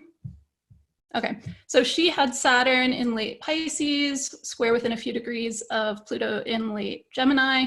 She famously was a scientist whose work eventually led to the ban of DDT because she saw that things were poisoning the water. And then this is actually a really interesting thread because here's another one. This is Greta Thunberg, who's in the teen from Sweden, who's in the news a lot lately in the past year for sort of leading global strikes against climate change. She's got Saturn in late Gemini, opposed Pluto in mid to late Sagittarius. And then my favorite one, and I think these make a lot of sense because the Saturn-Pluto, I really like showing the environmentalist ones because these are kind of the positive attributes of Saturn and Pluto. These are like the long, you know, the sort of capacity for long-standing tenacity, fighting against huge powers that be, the ability to fight against things that don't look like you're going to win against them, but still continuing to do it nonetheless, sometimes over very long periods of time. So that's what I consider really the positives of Saturn and Pluto together.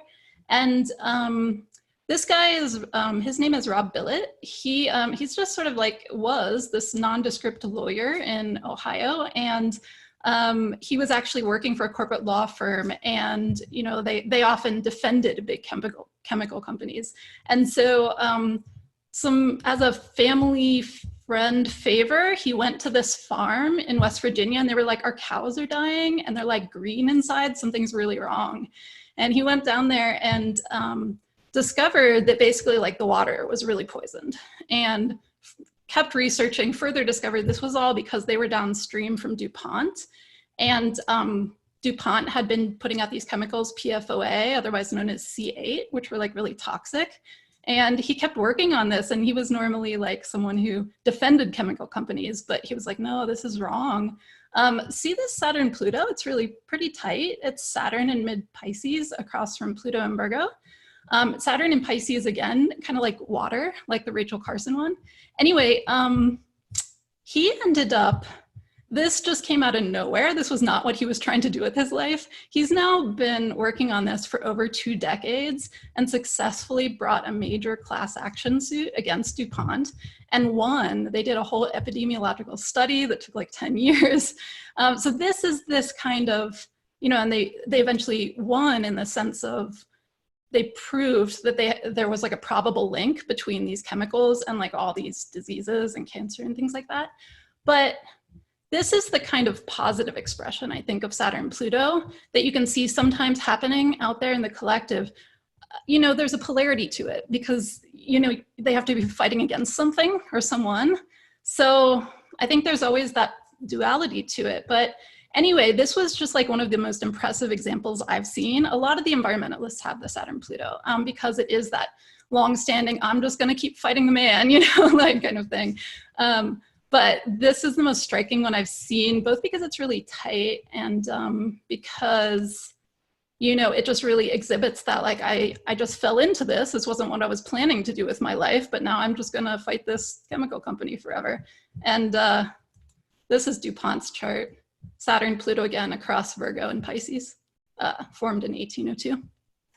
So anyway, those were some of the impressive ones I've seen. But, and I just love this example because it mirrors so well the, you know, the Virgo Pisces thing, but also it's just, yeah, you can do really positive things with Saturn and Pluto. It's not just gloom and doom, but you have to be willing to enter into the, like, some people or some companies are willing to do very bad things in the world.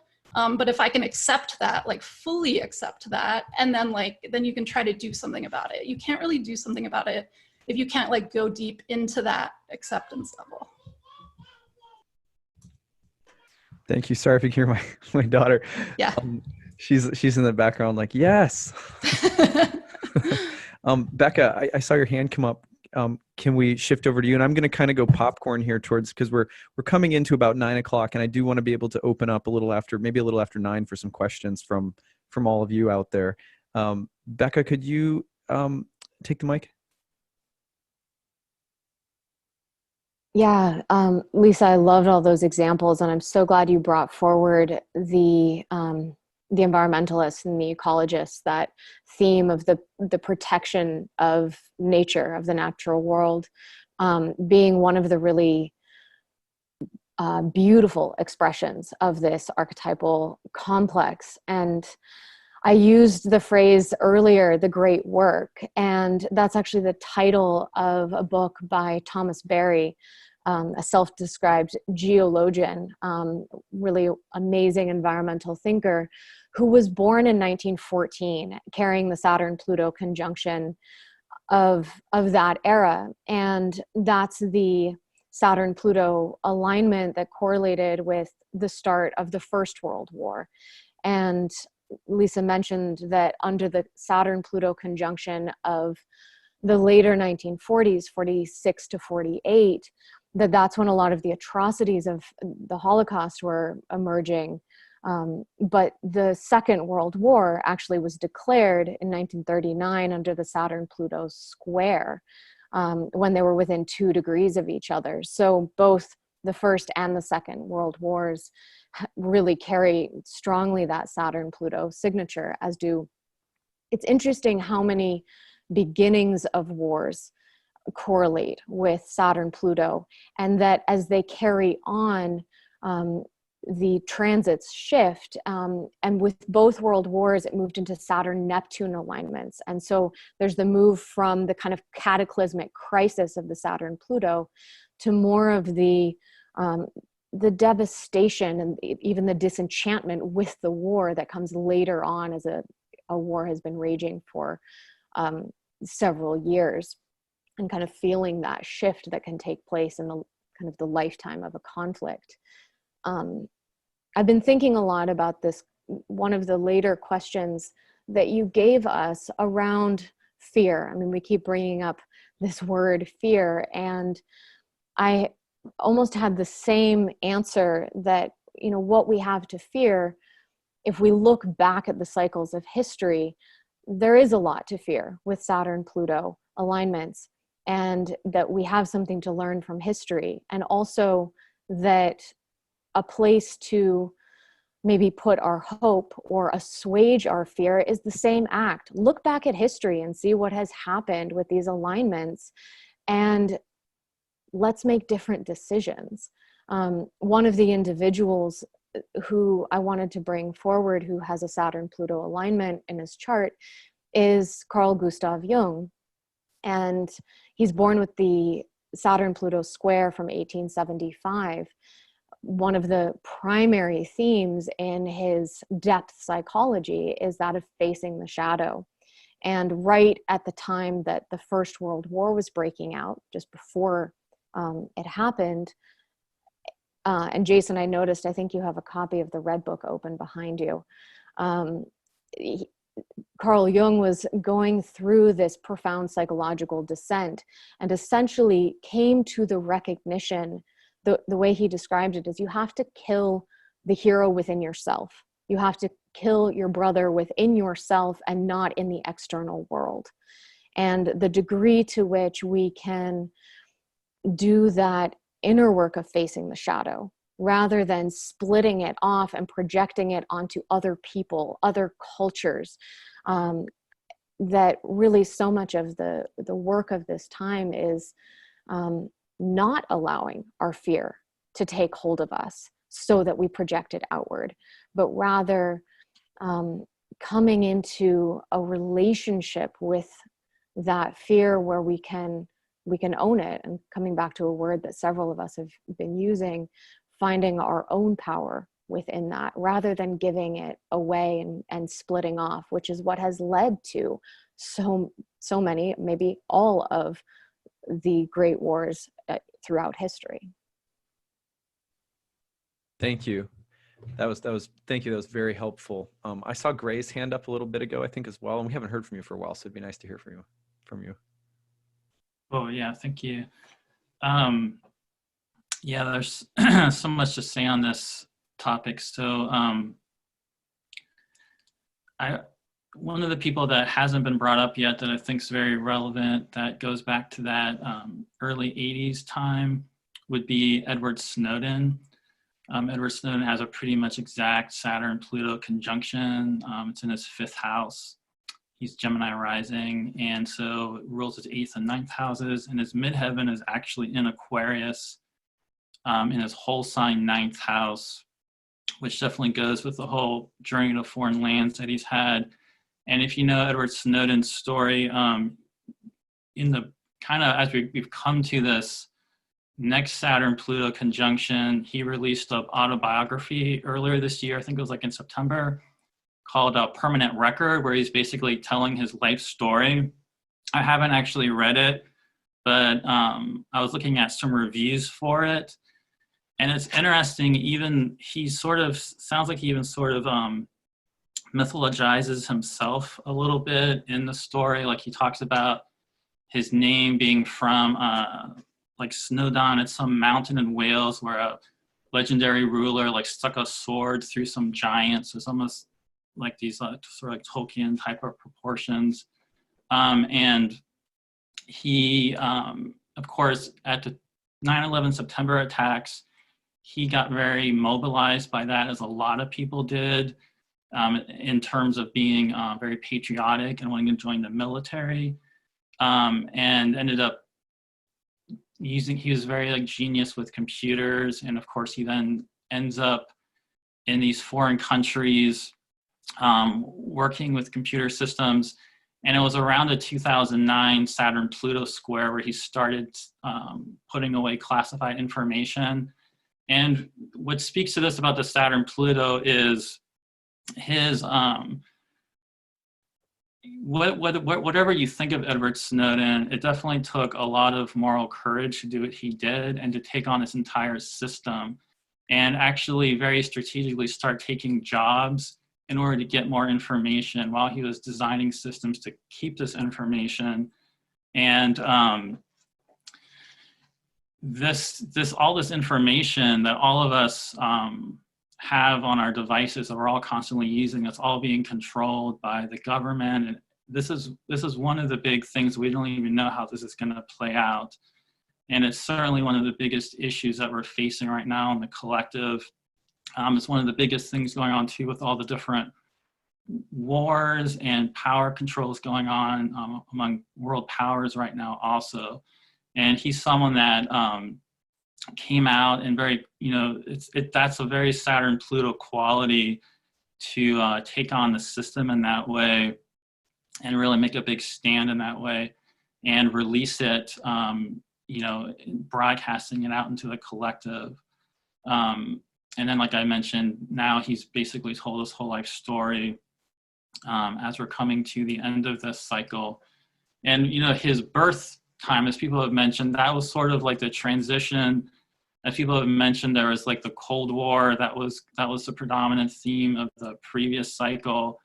And in that 83 time, there were a bunch of different wars going on, as well as Israel, as people mentioned, you know, Israel came up in the previous cycle, got in wars with like Lebanon in that time period.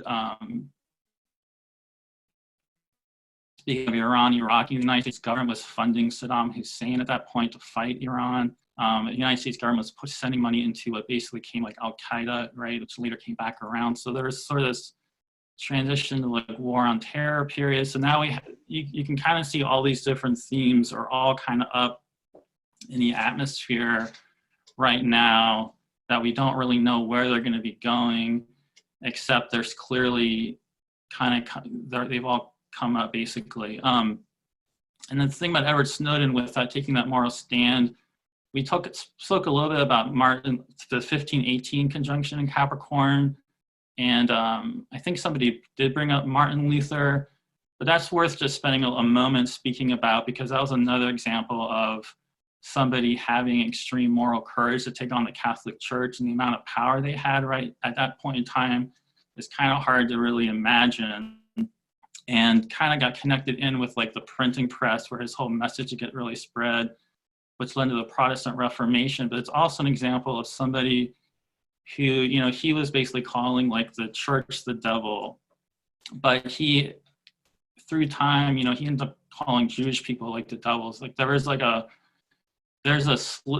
line there where people can take a moral stand, but then they can also end up persecuting other people as part of that process. And that's why the work of Jung, like Becca was bringing up there, in terms of exploring your inner shadow and the hero within you, is so important to be paying attention to. One other person I just want to mention is just another thing that comes out of that 1518. Someone mentioned King Charles at that time signed, something happened in King Charles in Spain where, I forget what the order was, but it did lead to a dramatic rise of the African slave trade. And one figure I want to mention with the Pluto Saturn is Zora Neale Hurston, who was born in 1891. She's actually born with the Pluto-Neptune conjunction, but she also has Saturn in Virgo. If you don't know who she is, she's a famous author who is connected to the Harlem Renaissance in the 20s, and is also sort of a folklorist, where she wrote some novels, but she also did this folkloric research where she would go and interview people. And starting in 1927, but going into 1931, when there was a Pluto-Saturn opposition, she did all these interviews with this figure, Cujo Lewis, who was alive at that time. He was like 90 years old. He had been on the last African slave ship that came to the Americas. He was still alive at that time in Alabama. And she basically transcribed all of her interviews with him in his dialect. So it's basically him telling his story of being alive in Africa. He was connected to the Yoruba people, talking about his culture. I think he was around like 19 or 20 when he was taken on the slave ship. And the book wasn't actually published at that time. And it eventually was finally published right before Uranus went into Taurus. But if you use that 15-degree orb, which Rick Tarnas uses in Cosmos and Psyche, which I think is actually a good thing to use. We haven't mentioned that yet, but I think that 15-degree orb seems very accurate across time, and it's something to keep in mind going forward, that we're definitely in the heart of it this year, but even in 2021, we'll still be kind of playing out a lot of these Saturn-Pluto dynamics. But anyway, right when Saturn got in that 15-degree orb, the book was published. It's called Barracoon. You can hold it up. That's him right there. But it's a very powerful testament because it's him telling his story. There's also a really beautiful intro by Alice Walker,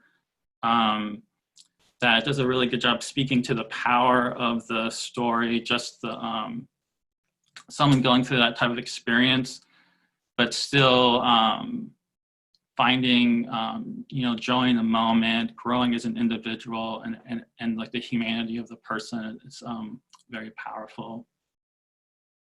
Thanks. Stop there for now. Thanks, Gray.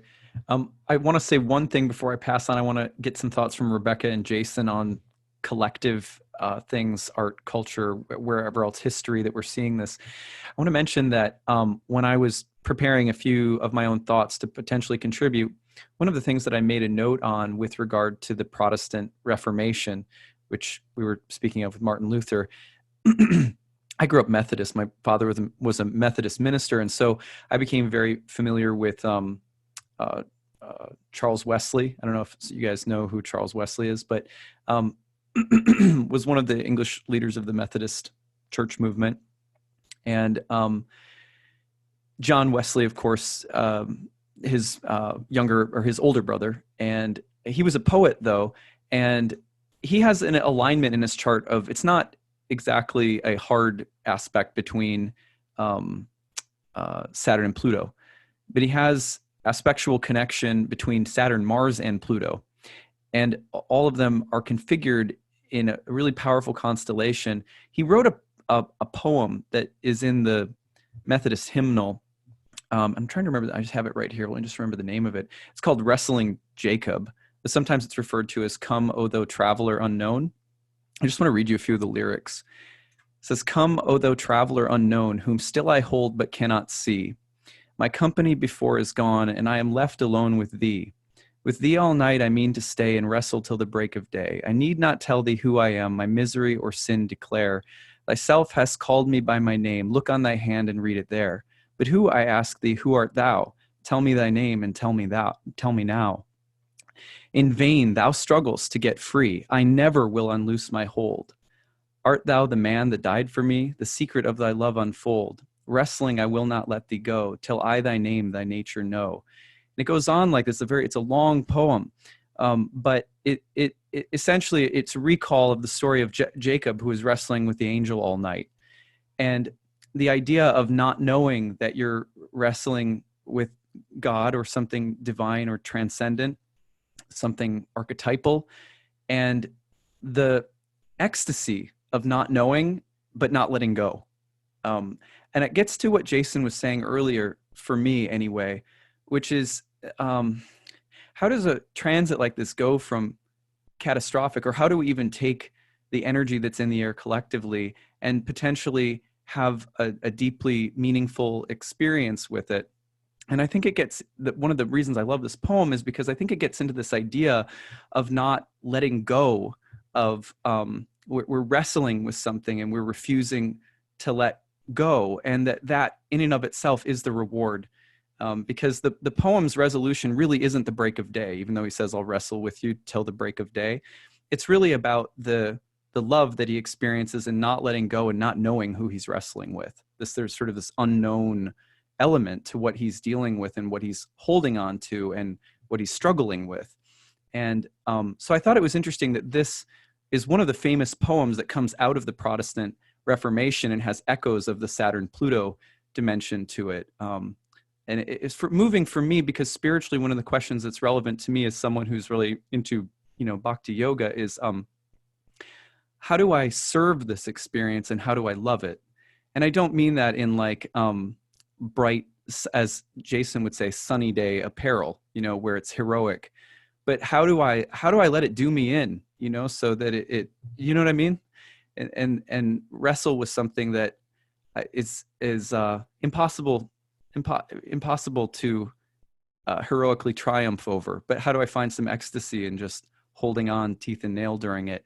That in Bhakti Yoga, we consider that to be an important part of how spiritual life is cultivated. So I think that's really, that's just the one unique contribution I guess I wanted to give to this part of the discussion. Can I come around? I want to come to Jason and Rebecca before we take some questions from the audience. Jason, do you want to pop in? Sure. So, Yeah, I'm just appreciating the longer we dwell here together. I can feel it in me more. You know, I should come out as a person whose closest aspect to my chart is Saturn square Pluto, and Saturn is exactly partile conjunct my ascendant, and Pluto is partile conjunct my sun. So, you know, I might know a little of this. And in fact, I think a lot of it I sort of take for granted.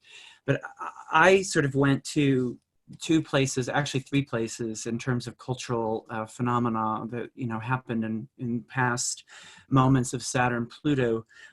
One of which, and they kind of all connect to the Becca and a couple of others were really presencing this piece about fear and the importance of letting the fear exist, you know, versus you were saying something about my concerns about, you know, everything day, and fear is, you know, born of night. I mean, in Greek mythology, Phobos and Deimos, fear and terror, were born of Venus and Mars, who are, you know, the malefic and the benefic of the night sect. I mean, and it is hard to just let ourselves experience fear without the day planets going to rush in and make a plan and get a vision and look, it's all okay. There is something about sinking into the fear, and also something about being just totally fucked. And that's something I want to say. I want to say it that way. I had a person here with me in the last few weeks who doesn't live here, but, you know, came to do some work, and you know, really is faced with impossible choices in her life, period.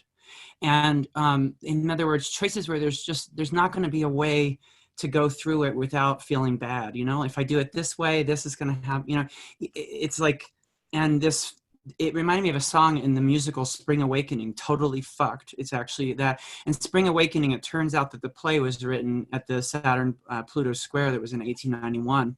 And that musical really does speak to me, you know, about the impossibility. And another thing the three things that I was going to point to is that was one is Spring Awakening, which has many lyrics, including one called The Darkness I Know Well, which is a song that speaks really deeply to me.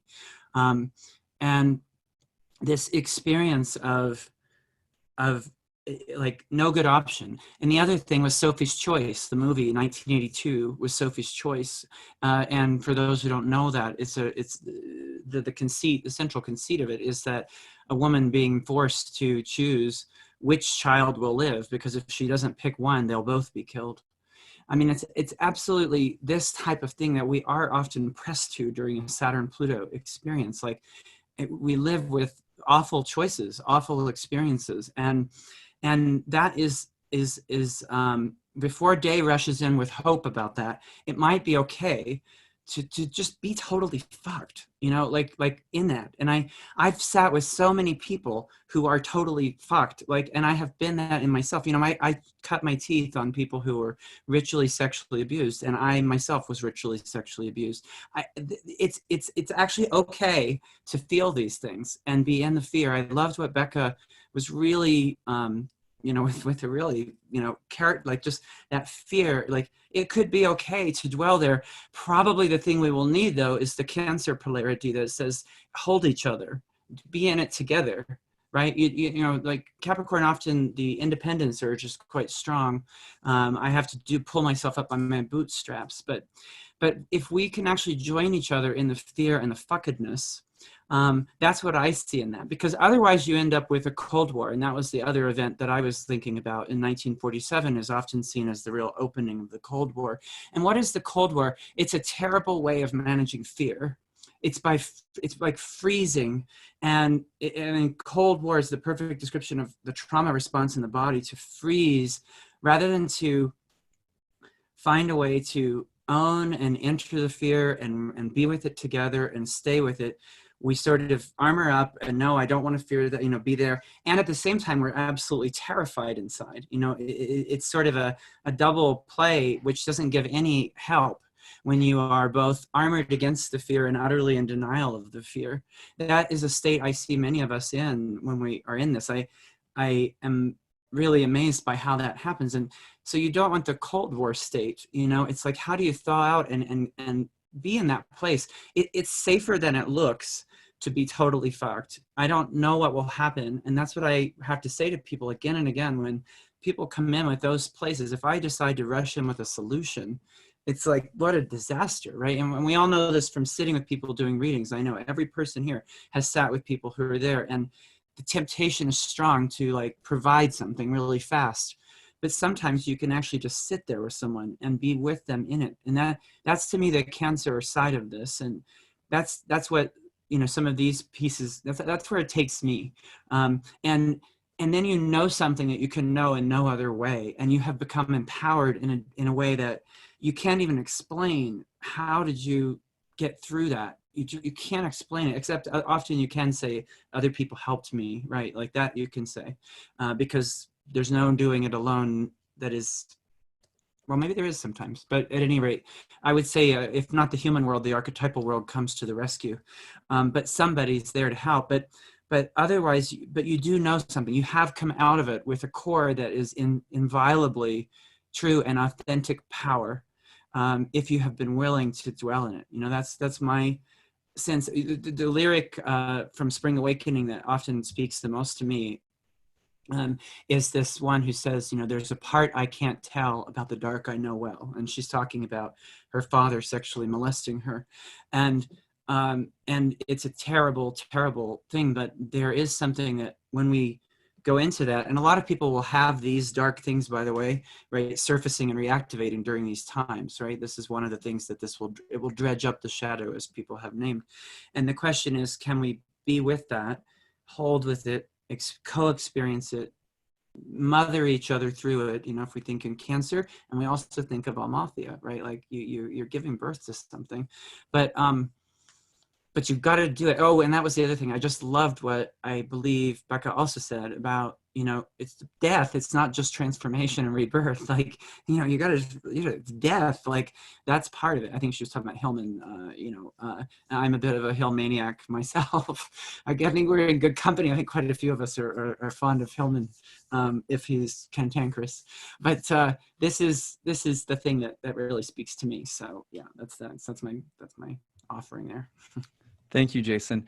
When you were speaking, I was just reminded of one other little detail in the wrestling Jacob story in the Bible, which is that when Jacob is wrestling with a stranger all night, who he doesn't know is God, there's this interesting detail in the story that gets really overlooked, and I feel like it's one of the most erotic, beautiful details about Jewish and Christian tradition, in maybe my favorite reference in all of Scripture, which is that when God realizes he can't overpower Jacob, first of all, God can't overpower a person whose passionate love and intensity is overwhelming God. Like that's cool. First of all, that's cool to just think about in terms of the theological realm of thought.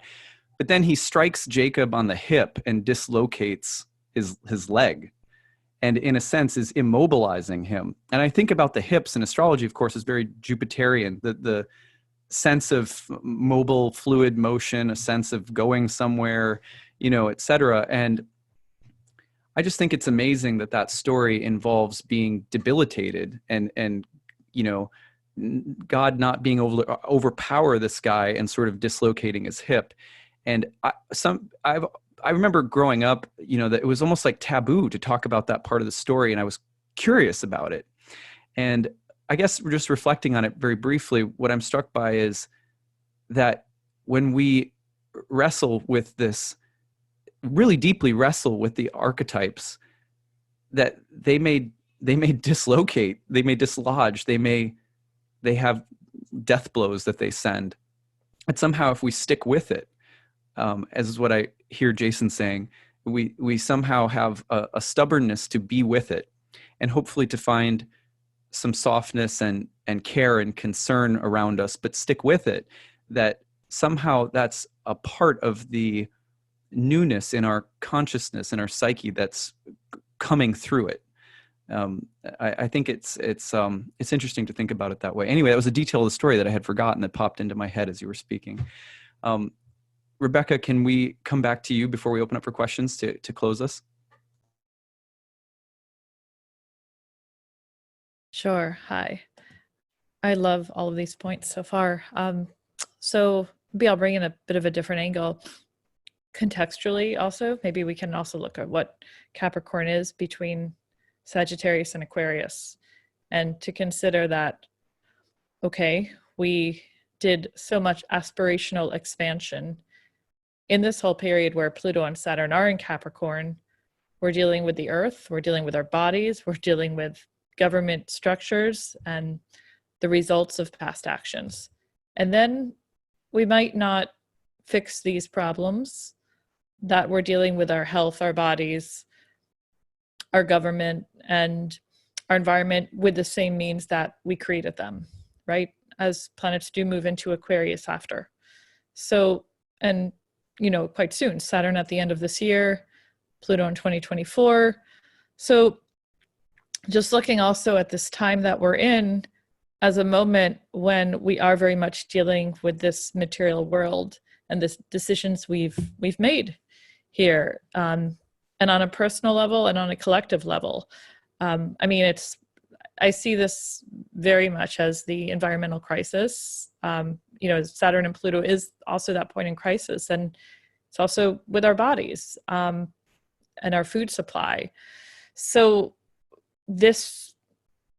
all of these things do require us to make changes in our personal lives, and I think changes, you know, that we see happening across the globe right now that are making people realize that this is affecting everyone, that change is incited, from the fires to so many other things that have happened recently. So I guess the point is to allow this change to happen and commit to this change. I on a personal level, just to go deep into it, say, what can we sacrifice? What can we make change? Because what's not working is to keep on going the way that we were. And it's what got us here to this apex point, you know, where we can't go any further in Capricorn. We've reached that sort of ultimate point, the height of something. You know, and we can start looking up into air. Other Aquarius is next, other ways to solve these problems. So you know, to take agency in our personal lives, I would want to leave us with also that bit of hope to think of solutions in our personal and global areas, and different areas from where they were created as well. Just sort of took the zoom lens out a bit, but I hope that can be somewhat relevant.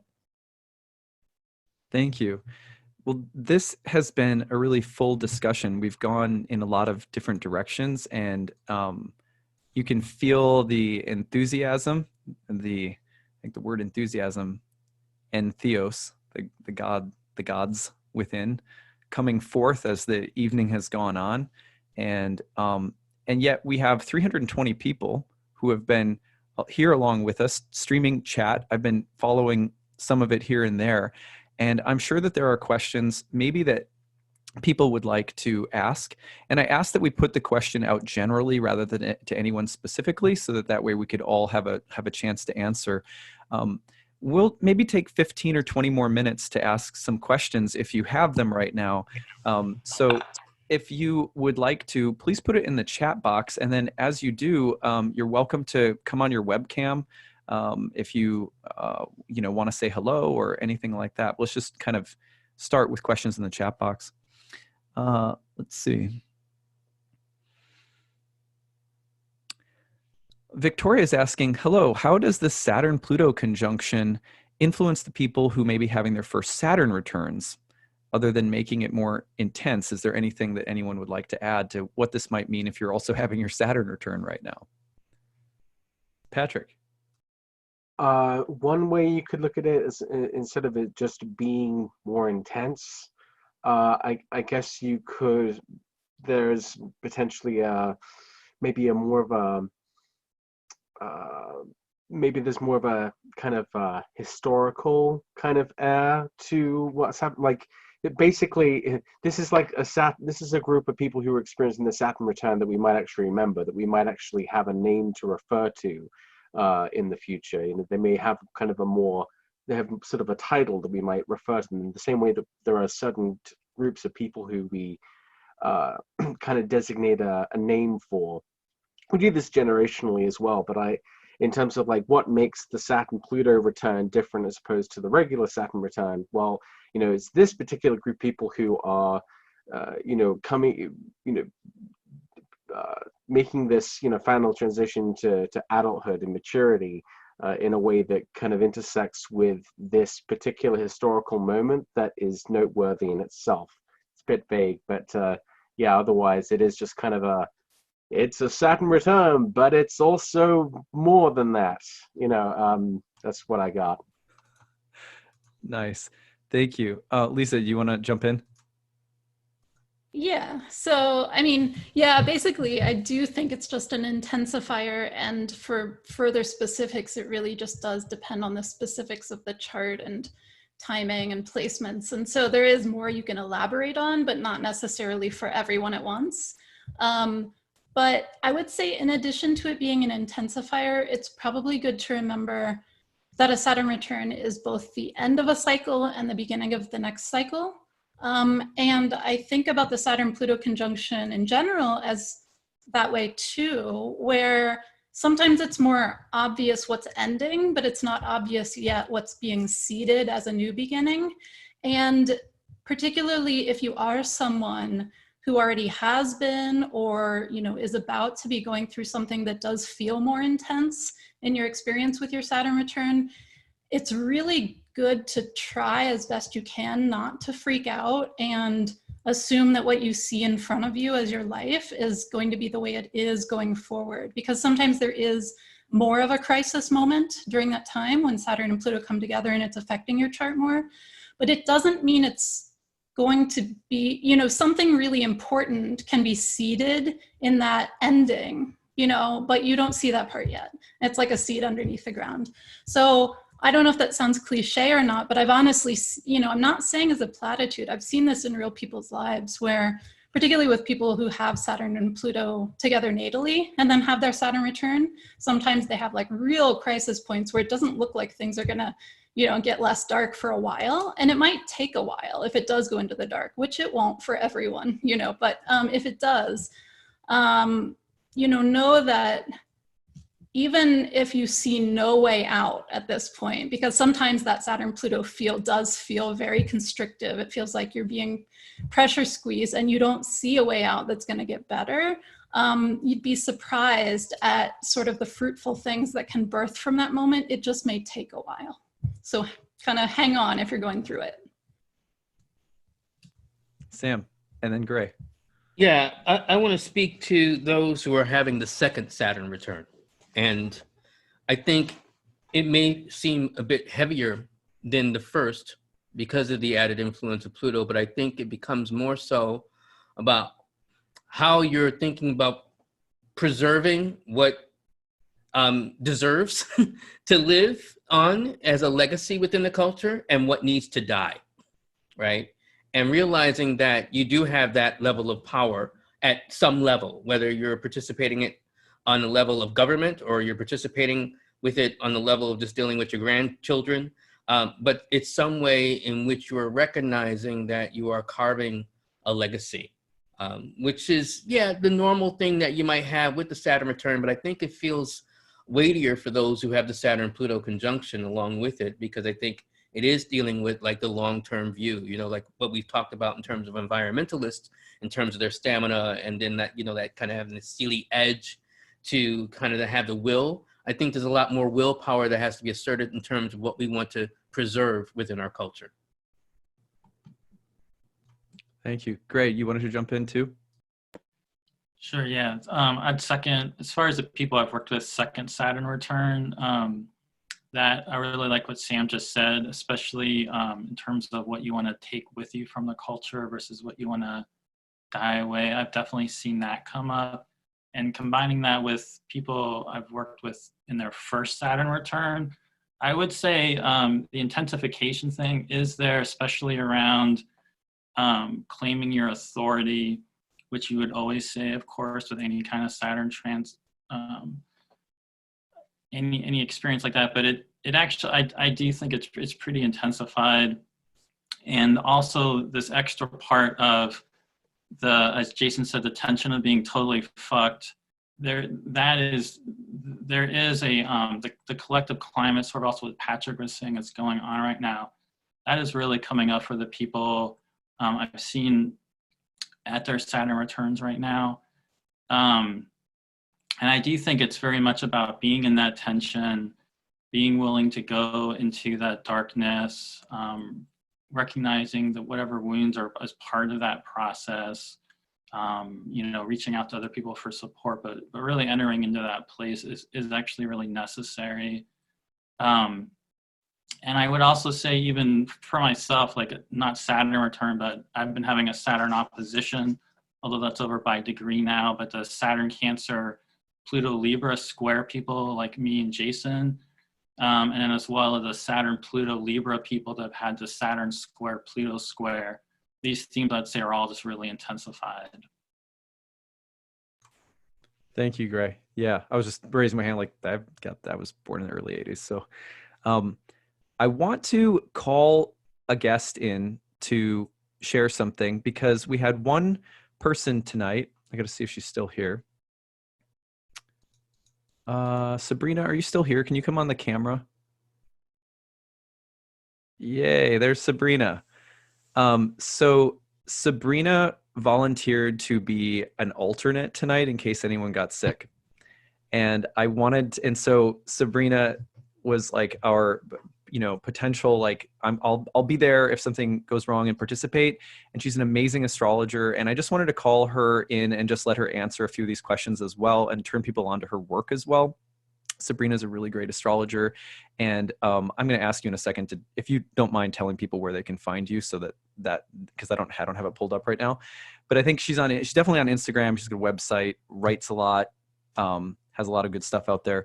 But the next question that came up, I wanted to put to Sabrina first and then open it up to everyone, which was someone was asking just general recommendations if you're an astrologer, or if you're working with anyone, and let's say that this is going on in the background of their chart, or you just know that this is going on in general, and you see people grappling with this or dealing with this energy.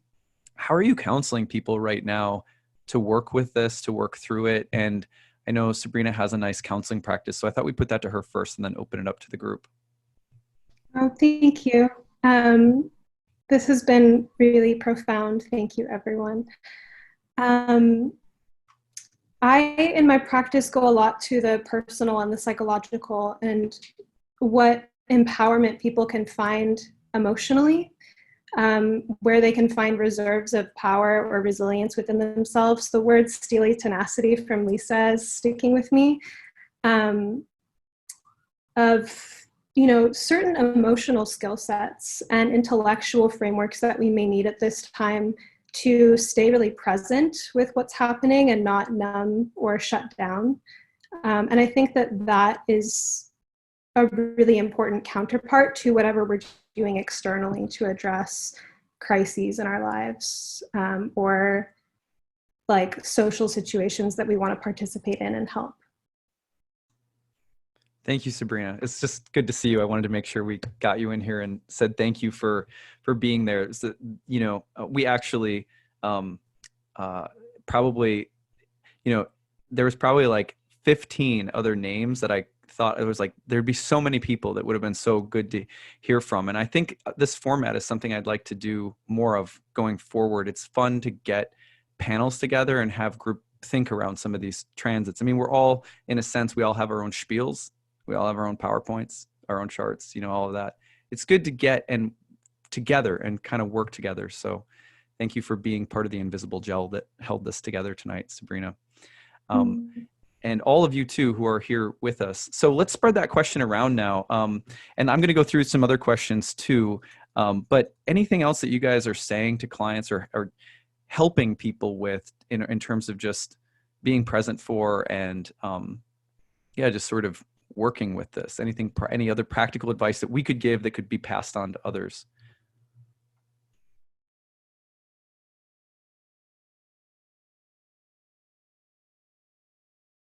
Becca, yeah.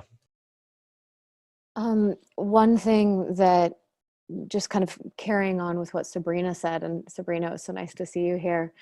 The idea of biting off what you can chew, because the immensity of what it feels like needs to be addressed, I think, can contribute to those feelings of powerlessness. And Saturn can negate Pluto in that feeling of the negation of one's personal power. So what is that little thing that you can do? And sometimes it begins with when you are on the floor, collapsed, crying, just straightening your spine. And then maybe just sitting up a little bit. Then you can go back down again. Or the incremental things, and not dismissing what those are. That every little act actually does count. And several people spoke to the community effort that is necessary, and that to kind of bring in an idea from Tolkien's Lord of the Rings, and of course he's born with Saturn trine Pluto and is published under Saturn square Pluto, that no person can carry these great worldly tasks alone. And that isn't a cliche, because it's absolutely necessary. So finding power in connection with other people, and in the small things, in the everyday things, putting your hand in the soil, literally and figuratively, and planting those seeds, getting dirty and not being afraid of it. Thank you. Yeah, that's great. Jason. Yeah, I partly I wanted to speak because I have to go. I'm on to my next thing. But I just wanted, with what Becca just offered, I really like that part about, really feeling the meaningfulness of any resilient moment, any moment of straightening up. And it makes me think about the sort of dialectic of vulnerability and strength, that we move between that. So you feel the vulnerability, you feel the fear, you feel the totally fucked. And then you also notice that there's also a part of you that is tough and that is strong. But you move between, right? It's like Gray used that phrase psychic multiplicity. And I think that's a really, that's kind of my foundational notion of astrology, is it shows you everything's in there. You've got it all in different configurations and combinations. And so that thing of accessing and pendulating, between how very vulnerable we feel, and then reminding ourselves that we're tough. There's toughness in each person, and tough, and I'm meaning that in a way of like resilient or steely tenacity, as Lisa said. That's a good phrase for me. And before I go, I just wanted to express my gratitude at Acyuta. This is really great, and it's actually, I knew it was going to be nurturing for me, and I'm realizing that it's helping me claim some of my power and tough with my Saturn. I actually was like, oh yeah, right, I can fucking handle this. So thank you, and I'm sorry to go. I didn't know we'd go quite so late. So no, it's all good. Thank you so much, Jason, for being here. We all were we were nursed by your awesomeness. You brought us down with you tonight. Thank you. It's mutual. Thank you. Thanks. So let's have a little closing thought from everyone on that note, as Jason's saying goodbye. Why don't we I'll start at the bottom of the screen. Rebecca, you're down there. Do you want to add a few last thoughts or words of encouragement or parting for everyone? How do we got the eclipse coming up in Saturn Pluto on the weekend. What are some final thoughts or words of encouragement you have for us?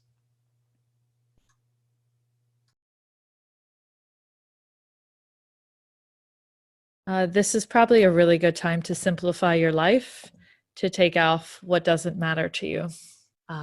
And so you can really focus on what does. And if you don't do it, it will happen anyway. So it's better you start dancing with this reality, playing the part. This is a time when you get to see in your face what really is important, letting the rest fall away, trusting the process of death. And as we know, it's a new beginning as well as a conjunction. So envisioning where that might be going for you, what new structures, what new structures you will be living in, not physically, metaphorically, on every level. What does this look like? So it's a time of great visioning too. trust the process of change. Sorry, that was way long, but I would say this is overall trust the process. That's my final closing. Thank you, Rebecca. And by the way, I don't know about you guys, but I have loved looking at your background. Every time you speak, I'm just like, oh, that looks like a really cozy, amazingly fun, all the books and yeah. So oh yeah. thank you. Oh, whoops. Okay, there we go. Lisa, you're next in my box arrangement. Sure. So, so much of my work is with specifics. So, I mean, obviously everyone does with astrology, but I think maybe more than average. And so sometimes it's hard for me to say a generalized statement about what everyone should do with a particular transit like this, because it will be different for different people. Some people it won't even really touch that much other than seeing it out in the collective, and some people it will deeply impact their lives. So, it's hard for me to say like a general summation, but I think one of the things that's occurring to me right now and during the discussion is something about the goodness of seeing that your individual life is only a part of like everything that's happening right now.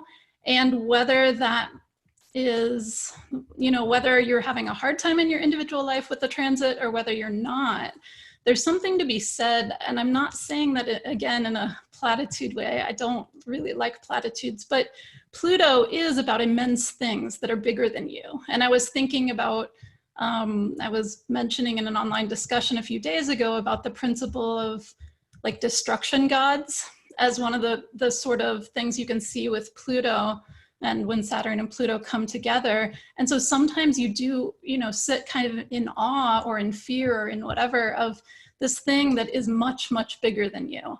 And I think it's good sometimes in those moments, kind of echoing what I was trying to say earlier about a different thing, like radical acceptance is a very good thing with some of these kinds of transits, because you can't really, you'll probably be overwhelmed with fear or anxiety if you don't just go into it and, see, this is definitely bigger than me. This is definitely bigger than my own individual life. And there is nothing I can do about that.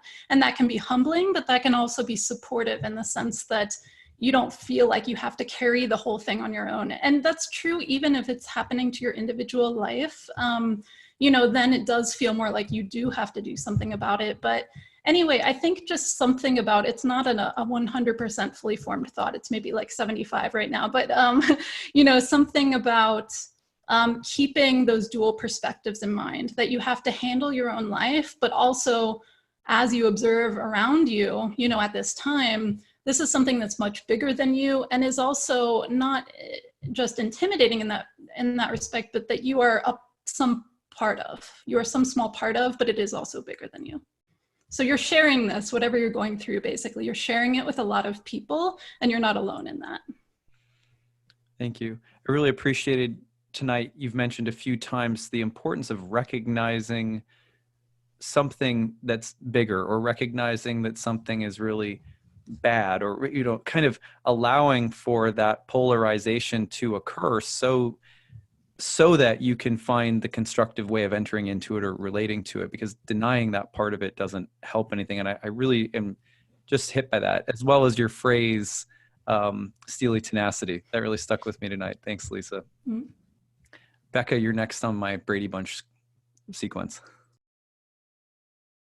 I wanted to just close with two thoughts. One, because you asked us about whether there were any pieces of art or music or literature connected to Saturn-Pluto we'd want to share. And I have a whole list on my notes that I think I'm just going to paste into the chat box.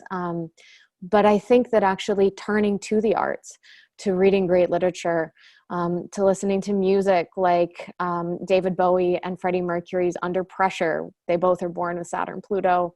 Under Pressure was recorded in 1982 under the conjunction. Looking to Frida Kahlo's paintings or Michelangelo's Last Judgment, reading Kafka or Hemingway can be a really good outlet and connection to these archetypal themes. And then the other thing that I just wanted to end with, I think one of the first words I used when talking about Saturn at the beginning was contraction. And the word contraction in many ways can have a feeling of a negative connotation. It's certainly the opposite of expansion. And yet a contraction is what allows the birth process to unfold. And a contraction is simply pressure. Yes, it can be pain, but it can also be the pressure that propels the birth process. And when we feel ourselves in an individual or collective contraction, as this very much is, it can also be seen as that kind of birth contraction, as a labor contraction, and that there are many sides of that idea and feeling of what a contraction is, that birth pains bring forward new life.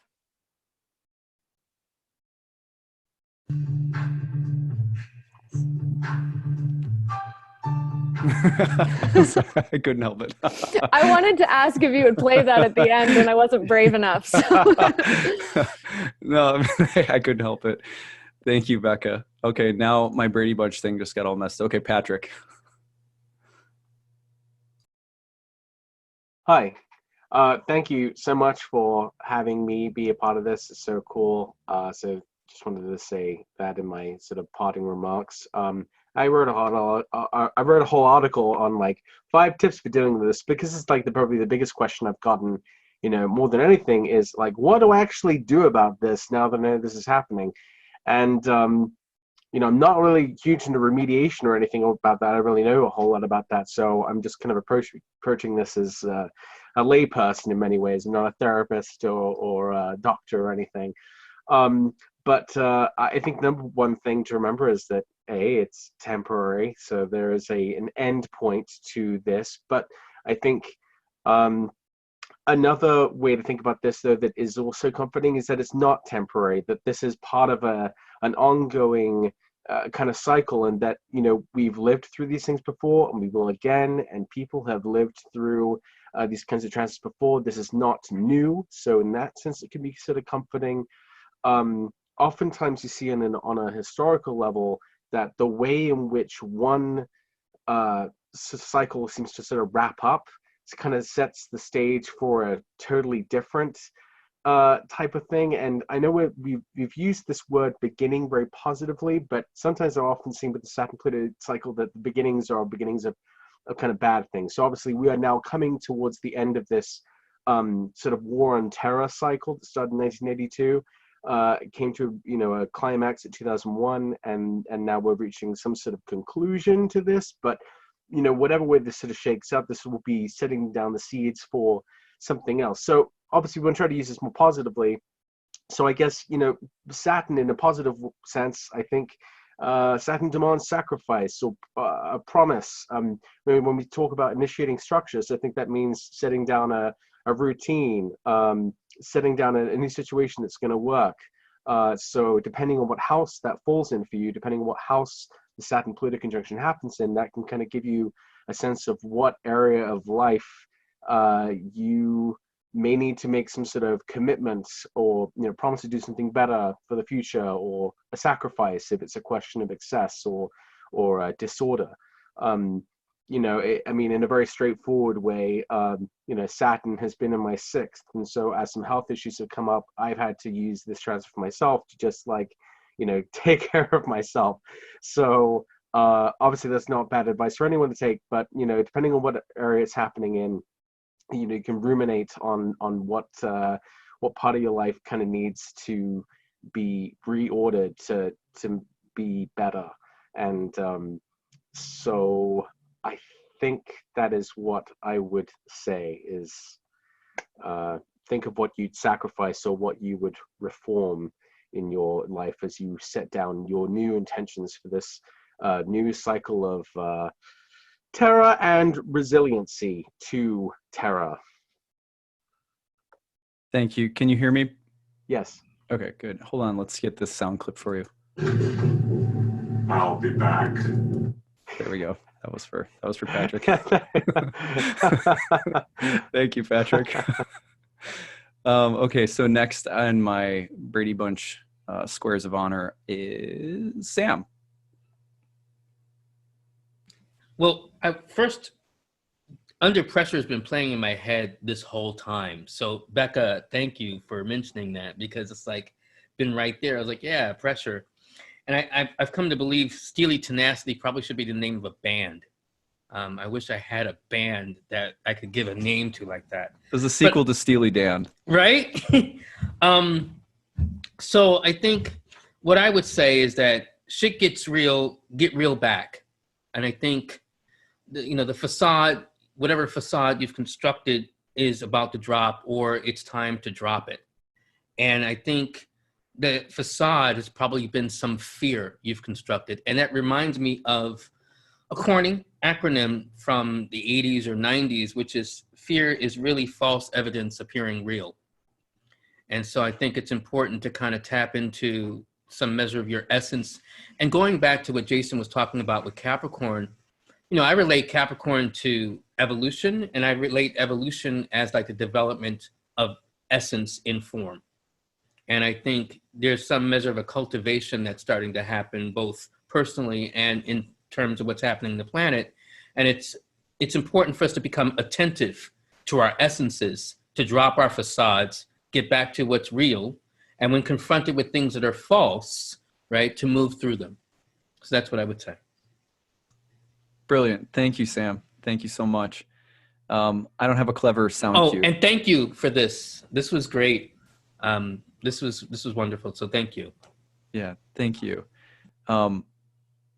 Let's see. Okay, Gray, you're our last Brady Bunch contestant. Oh yeah, well, thank you again. Like everyone else has been saying, it's been really great to be here with all of you. Yeah, and just sort of like what Sam was saying about fear and the false evidence appearing real. I mean, it is also natural, I think, with things going on in the world now and what will be happening this year, that's kind of a natural thing that will probably happen for people. But it's really, I think, important to separate that type of thing with what you are able to take responsibility for in your life, and just claiming the authority you have in that process.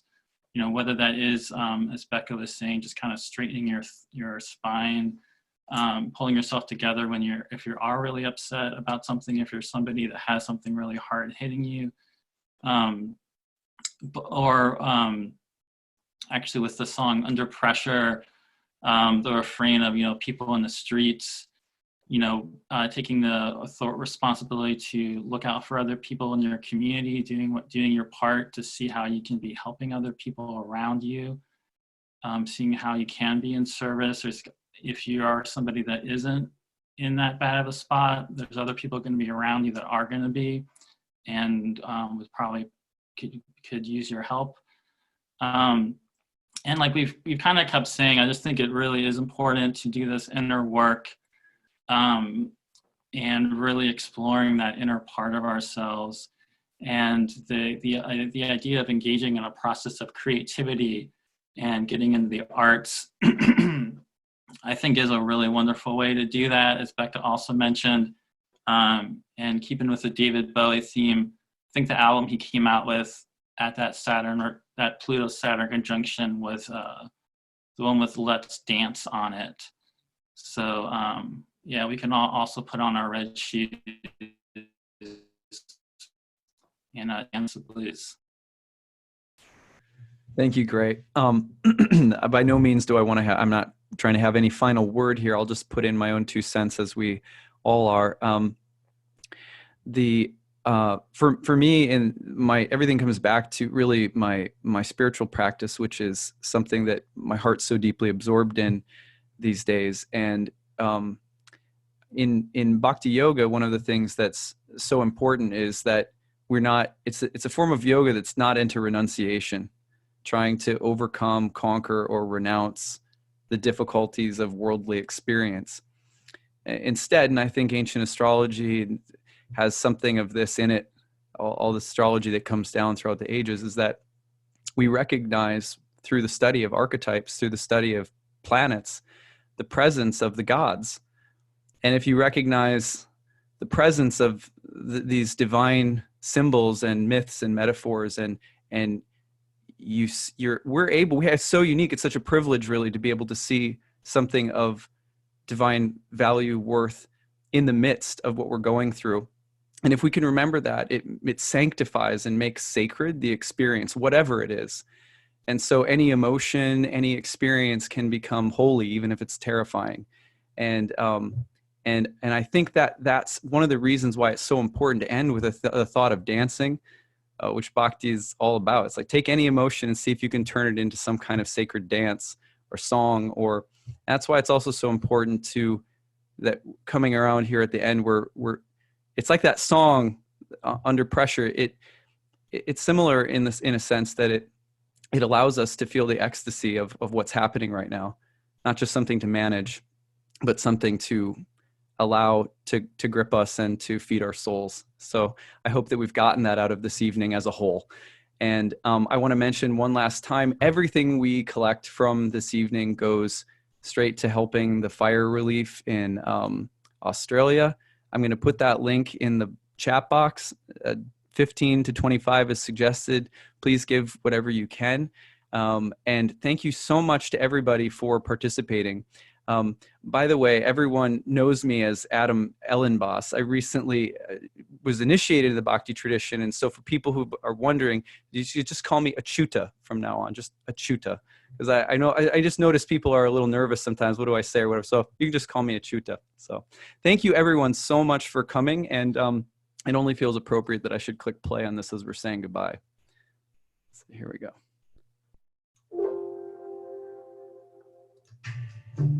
There we go. All right, good night, everybody.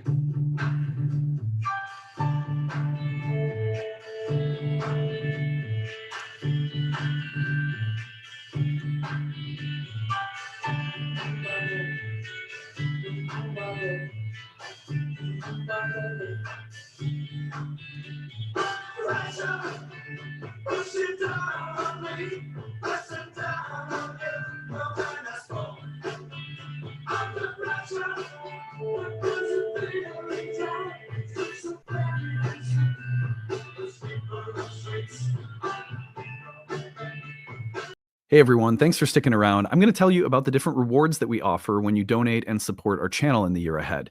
So you'll find a link to the Kickstarter in the description of this video, in the comments section of this video, as well as on our website, nightlightastrology.com. If you head over there, you'll see at the top of the page there is a menu item that says Kickstarter 2025. You can click on that and be taken over to the Kickstarter campaign page. So once you're there, if you scroll down on the right-hand side, you're going to see different pledge levels and different gifts and sales that we run as a way of saying thank you for your support. So among those, our most popular offering by far are the major discounts that we offer on our training programs. So if you are interested in studying astrology at Nightlight in 2025, whether you're a brand new student or a currently enrolled student who's thinking of taking one of our year 2, 3 horary programs, you're going to find that these are the best rates that we run on the entire year. And we do this as a way of both saying thank you and also of helping us raise funds to support the channel, our staff, and everything we do. So you'll see attend one Nightlight course there. That's about 50% off the total cost of the program and about $500 off the early bird rate. And then you'll scroll down and you'll see that if you bundle 2 courses together, the savings go way up. Bundle 3, they go up even more. I mean, the difference between the 2 and 3 class package is $200. So $200 more, you get 3 of our year-long programs. And if you get all the way to the 4 class pass, then you have all 4 years of our program. You can take them at any pace you like, renew them whenever you like. There's no timeline on when you use these class passes. And you will have all 4 years of content at about 75% off each of the programs individually when you get that bundle. So those are our best savings for sure. Highly recommend those. If you have any questions about our courses or programs, email us info@nightlightastrology.com or look at the website under the classes page, courses page. You'll find information about each of the individual courses we offer. And then if you scroll up, you're going to find some of our other programs that are greatly discounted. Ashley's Herbal Foundations apprenticeship course, which many people are interested in who come through our Moon Circle that Ashley and I lead each month. You scroll up, you're going to find our Masterclass series for 2025, greatly discounted, as well as our Roots and Spheres Moon Circle, greatly discounted. There's hundreds of dollars of savings in each of those. So we really try to make sure that the Kickstarter acts as a good flash sale for all of our programs. You'll then find some really nice prices on previous archives, archive talks, like our 2024 archive masterclass bundle, which is about 30 hours worth of content on specialized topics in astrology. You can see the topics listed in each of the bundles as you scroll through. 2023's masterclass bundle, huge savings on those and a lot of really great content. You'll see a few reading options as you continue to go from the bottom to the top. You'll see the 2025 year ahead mini reading. There's only 30 of these. These are individualized birth chart readings that I do looking at the most significant transit in your birth chart for 2025. I record those personally. You'll then see that there is an Ask 3 Horary Questions option where you can get 3 horary questions to redeem whenever you'd like within the year ahead. Those are kind of yes, no predictive questions. Will I get the job? Will we get together? Things like that. Then you'll see the Astrology for Complete Beginners course is also discounted through the Kickstarter. This is a great 10 hours worth of content for people who are brand new to astrology. So whether that's you or maybe a gift for somebody else. And then you're going to see some individual master classes that are greatly discounted from the past year. So all of 2024's masterclass series are the archives of which 8 to 10 hours each are on sale. And then scroll up a little bit more and you'll see one of our most popular offerings, which are the year ahead horoscope readings. These year ahead horoscope readings include 30 to 45 minutes of a breakdown of all the major transits of the year ahead for each sun and rising signs. You get all of them with this package, which is a great deal. It's like 10 hours worth of content, 8, 9, 10 hours, somewhere in there. I haven't finished recording all of them yet. So as of the time I'm recording this, I'm anticipating it'll land around 10 hours. But yeah, anyway, so you scroll up. You'll see those horoscope videos will all be delivered to you right around January 1st when the Kickstarter ends. Scroll up a little bit more, you'll find The Oracle Speaks, which is my book, and this is being released chapter by chapter. It is a book about the inner experience of learning to speak with oracles, and it is being released chapter by chapter in both text and audiobook form, so you can listen along to my new book. And that takes us up to the Astrology of 2025 video. This, for your donation at the $50 level, gives you an exclusive talk breaking down all of the major astrological transits of 2025. I look in depth at some of the biggest things happening in the year ahead and break them down in advance. And that's the only place I release that video or that take on the whole year ahead. Finally, at the very top, the most basic level of donation, you'll see the Astrology of 2025 calendar. This is a PDF calendar we design and make that allows you to track and move along with the astrology as the year unfolds. This is also great if you want to track what we're going to be talking about week by week on my channel. You'll get a glimpse at the biggest transits of each day and month and week. And that will give you some sense of where we're heading with our coverage of the astrology on the channel as the year unfolds. So again, any questions about any of the rewards that you see, email us info@nightlightastrology. Link is in the description, comments, or on the website, nightlightastrology.com. Help us get to 1,937 backers by January 1st. We deeply appreciate your contribution. We try to make sure we have some really special rewards to say thank you when you contribute. All right, take it easy. Bye.